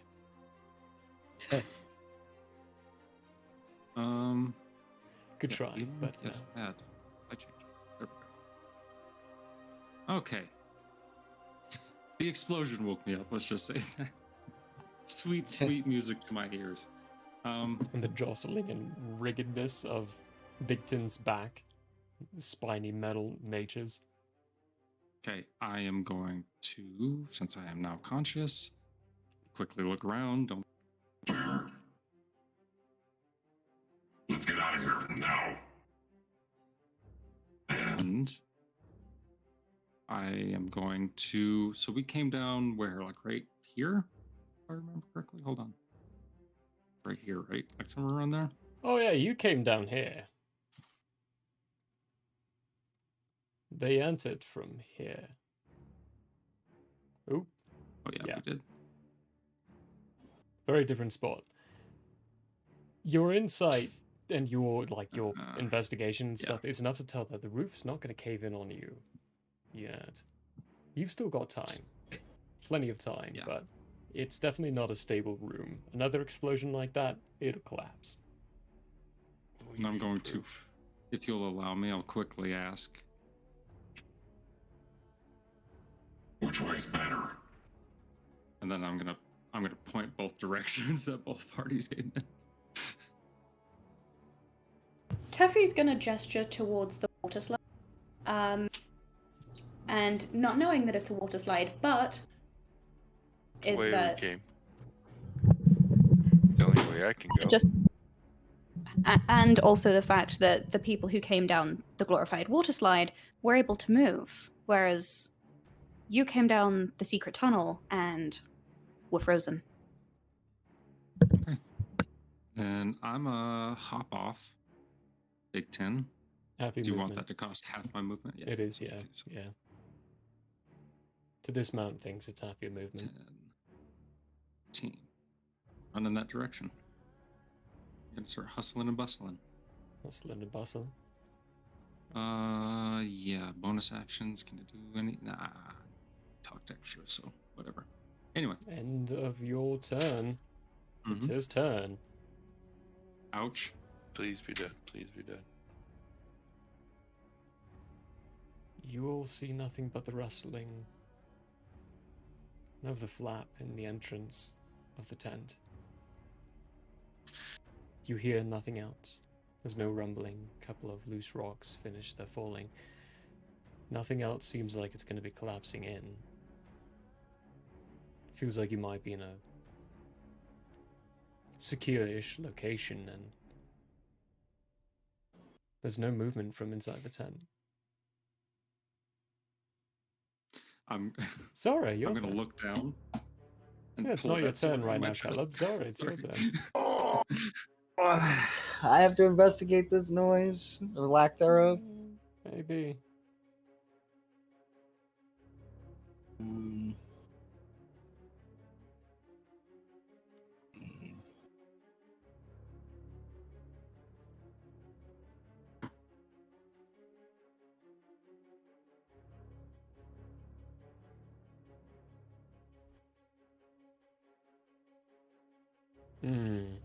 He thinks. As he thinks, monolithic miniatures, everyone. You can go check them out. Wonderful, they're scalable. You can make them any kind of size you want, even though we don't do things at a live table. Still, go check out those minis. They're affordable. Really affordable. Really good. Thought I had a dash, but I guess not. So, that's rogue feat. A rogue yeah. thing. You can use a dash as your action. Yeah. Yeah. That doubles. That's just, movement, that's just how you do double movement, yeah. Yeah. I don't know. I think I'm gonna hide behind this giant cauldron looking thing. Is that what this is? Yep. That's what that is. Giant cauldron with bubbling liquid inside. Yeah, we're just gonna hide behind it.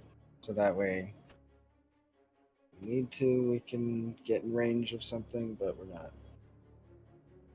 just clearly sitting in an aisle. Give me a perception check. Or investigation as you're readying yourself with your bow. Looking around. preparing for where he might be coming from. 12.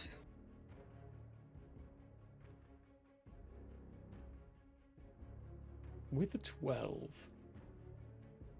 the flaps of the tent and the front end of it is completely burnt off. There's probably some kind of magical effect helping some inside aspects of it. But you can see enough through the tears that there is movement coming from inside. But it's a weird, obscure kind of movement. It's not something coming at you. Can I prep like a standard attack with the bow? Yeah, you can. Absolutely. Teffy, your turn. For my turn, Lily Pop bring herself over to the scribbly book. Is it cutting out again? Yeah, it is. Ugh, okay. For my turn, I'm going to come over to the scribbly book, and Snoz is coming with me because he's tethered to me. He is my Snoz pack. I'm picking up the squiggly book so I can have it for like evidence purposes to show that this dude was fully unhinged, and that what's his facey was a good, nice guy. So I'm just gonna shove that in my actual backpack. And then I'm going to heed Caleb's advice and do as much movement as I can to bring myself over towards the water slide. So that would put me about there, I think, with both sets of movement. Boop. Boop. Ish. Close enough. Okay, cool. And that's it. I'm good. That's it. Give me a perception check. Yeah. End of your turn. Okie dokie. Okay, and my perception modifier. Okay, that's going to be a 12. A 12. Same thing that Zora saw. There's no movement really coming at you from inside, but there is movement from inside. Cool. Start of the round. Especially with Big Tin being the start of the round. There's nothing really hostile anymore. There's no sense or need to protect anything currently. The position you're in Activate kind of emergency feels... protocol 73. feels relatively secure. But what are you Still doing? taking an second wind. Second wind, okay. Yeah. Just in case. Oh, watch me roll a 1. Hopefully not. Oh, 8 plus 4, 12 points. Wow, okay. 12 points of healing. I could as use a you couple of those. see some of the wounds on Big Tin kind of push a little bit. Still present, still visible. Still very visible.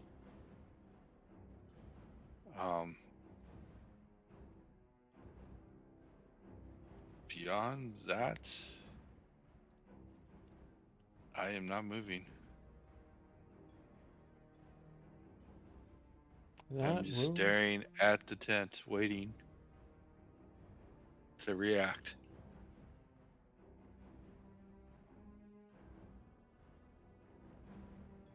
In which case... let's see if this one does it. Caleb, reaching back around to your turn. Oh no. There is no movement coming from inside the tent, but there is movement inside of it, but nothing's coming charging out. With your ridiculous passives, you see where he is on the inside. He seems to be spinning. Not moving, but he's on a platform where, motionless, he just sits. Okay. And slowly is spinning in circles. Alright, I'm going to... We're out of initiative for this. Out of initiative now? Back around to your turn, we're out of initiative. I will safely say that. Walk So everyone can back take this actions way. and do things as they want. Walk back. I'm going to pull out that sword out of my chest. I'm going to hand it to Zara as I walk past. Not saying a word. And I'm going to go look. I'm following him up. Following him up. The rest of you? The other two? Toby with her Snozbupe will also come towards the... Okay. All of you left flap coming up, pulling apart the flaps, taking a good look.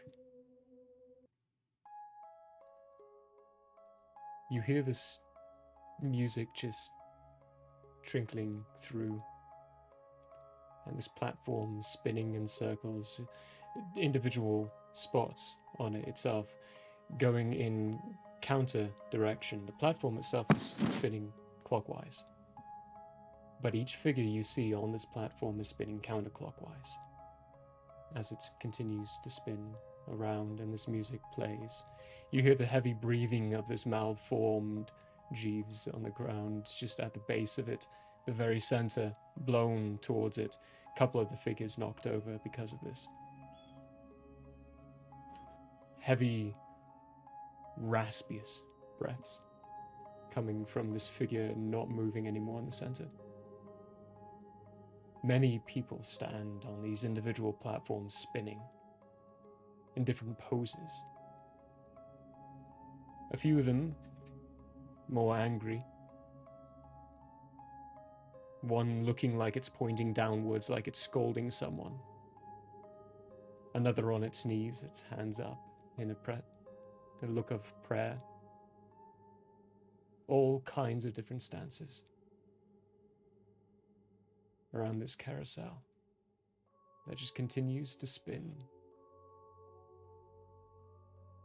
And you hear from this raspiest form as it breathes outwards again. I just wanted the dreams to end.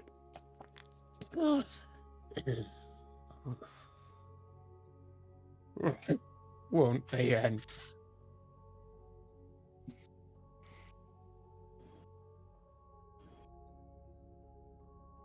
I'm not going to respond. What I'm going to do is take quote unquote pictures with my little device of the entire scene. Why didn't somebody go get the inspector? I think Ada was going to go do that. Yeah, but they may not find their way down here. Yeah, I'm not going to respond to this guy. He does not deserve that kind of respect. Me. We need other people down here. Yeah. You know the way back. You're the quickest one of everyone here. Me? Yeah. Okay.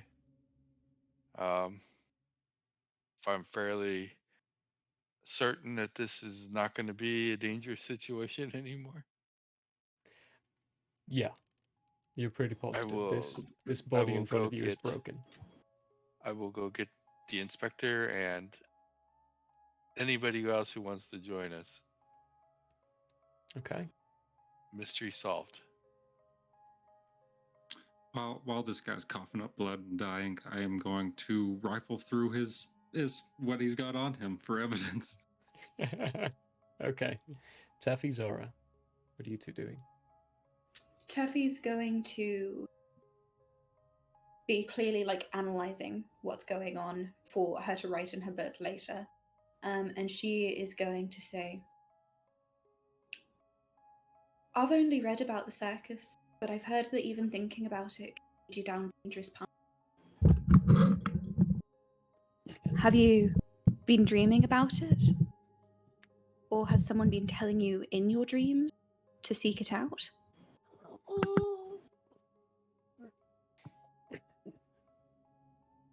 I was a child. I stumbled upon it. I've never been to it again. I've always wanted to, though.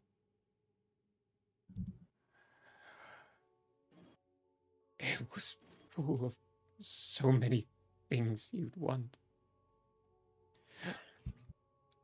Free of all constraints of society.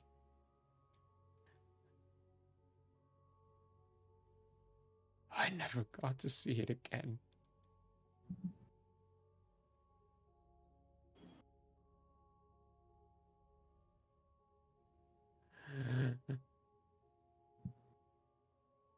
Only remembered it 6 cycles ago.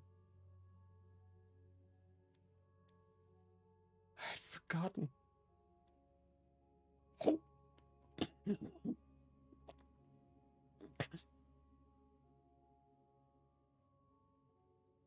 From what I understand, it's better to not seek it out.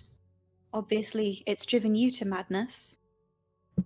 But your dreams will be ending soon.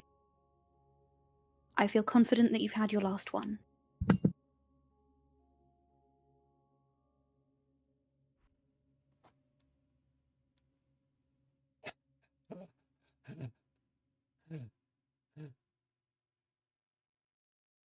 As long as they're ending.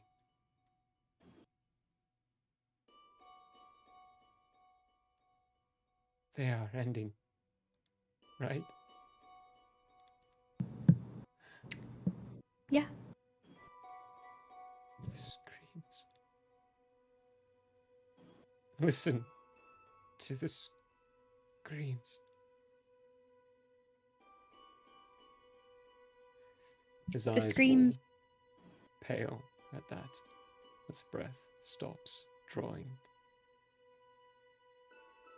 And this malformed shape ceases to move.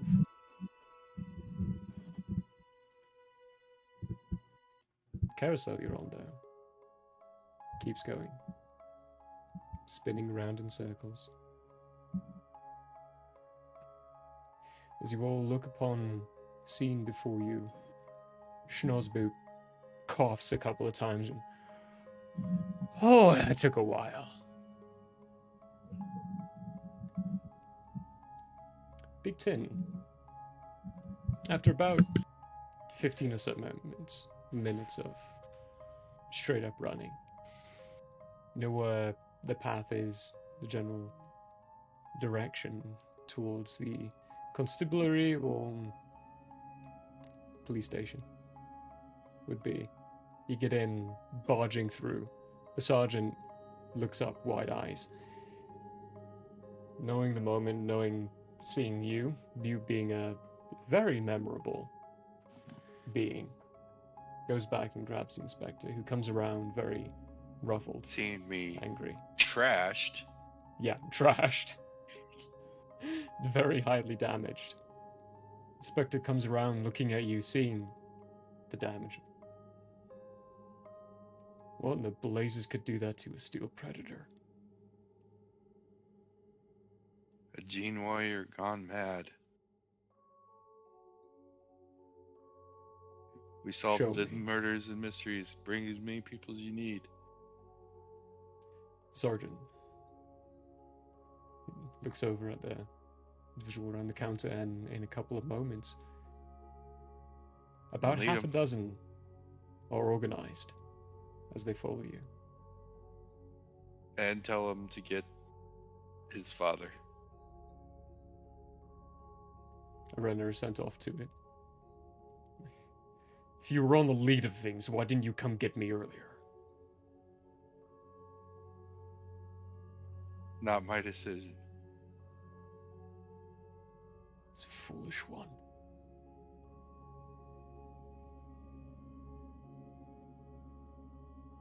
Matter of moments, they all arrive in the scene.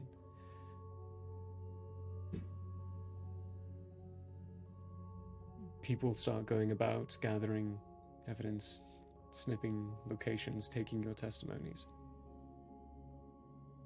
Or beginning to go about taking your testimonies. But for the three of you, technically four, including Snozbupe, who are inside the tent,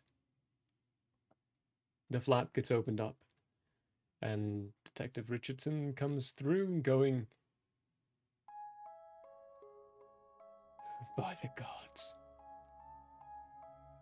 as he sees the horrific sight in front of him. And that is where we're gonna finish for the night. At 9 o'clock on the nose. Yeah. On the dot. That was a good episode. Good stuff. We are gonna finish there with them getting around to the finalization and finishing the side quest of Estrago. Bit more of a difficult one. Could have gone so many different ways. But for now, everyone go ahead and check out our social tree where all our socials are. Give us a follow, give us a like, give us a subscribe. If you have Amazon Prime, you have a free subscription every single month. Why not show it your lovely Alberin that love for this month? If not, then hey, we'll catch you next month. Keep an eye out for our one-shots. Our Twitter has been semi-inactive, but it's going to be back active again now that my IRL life has slowed down. Until then, though, thank you everyone very, very much. We are going to raid someone, but stick around for the raid as the outro is going by. For now, though, thank you everyone for being here. We love you very much. And we'll see you next Sunday. In a week.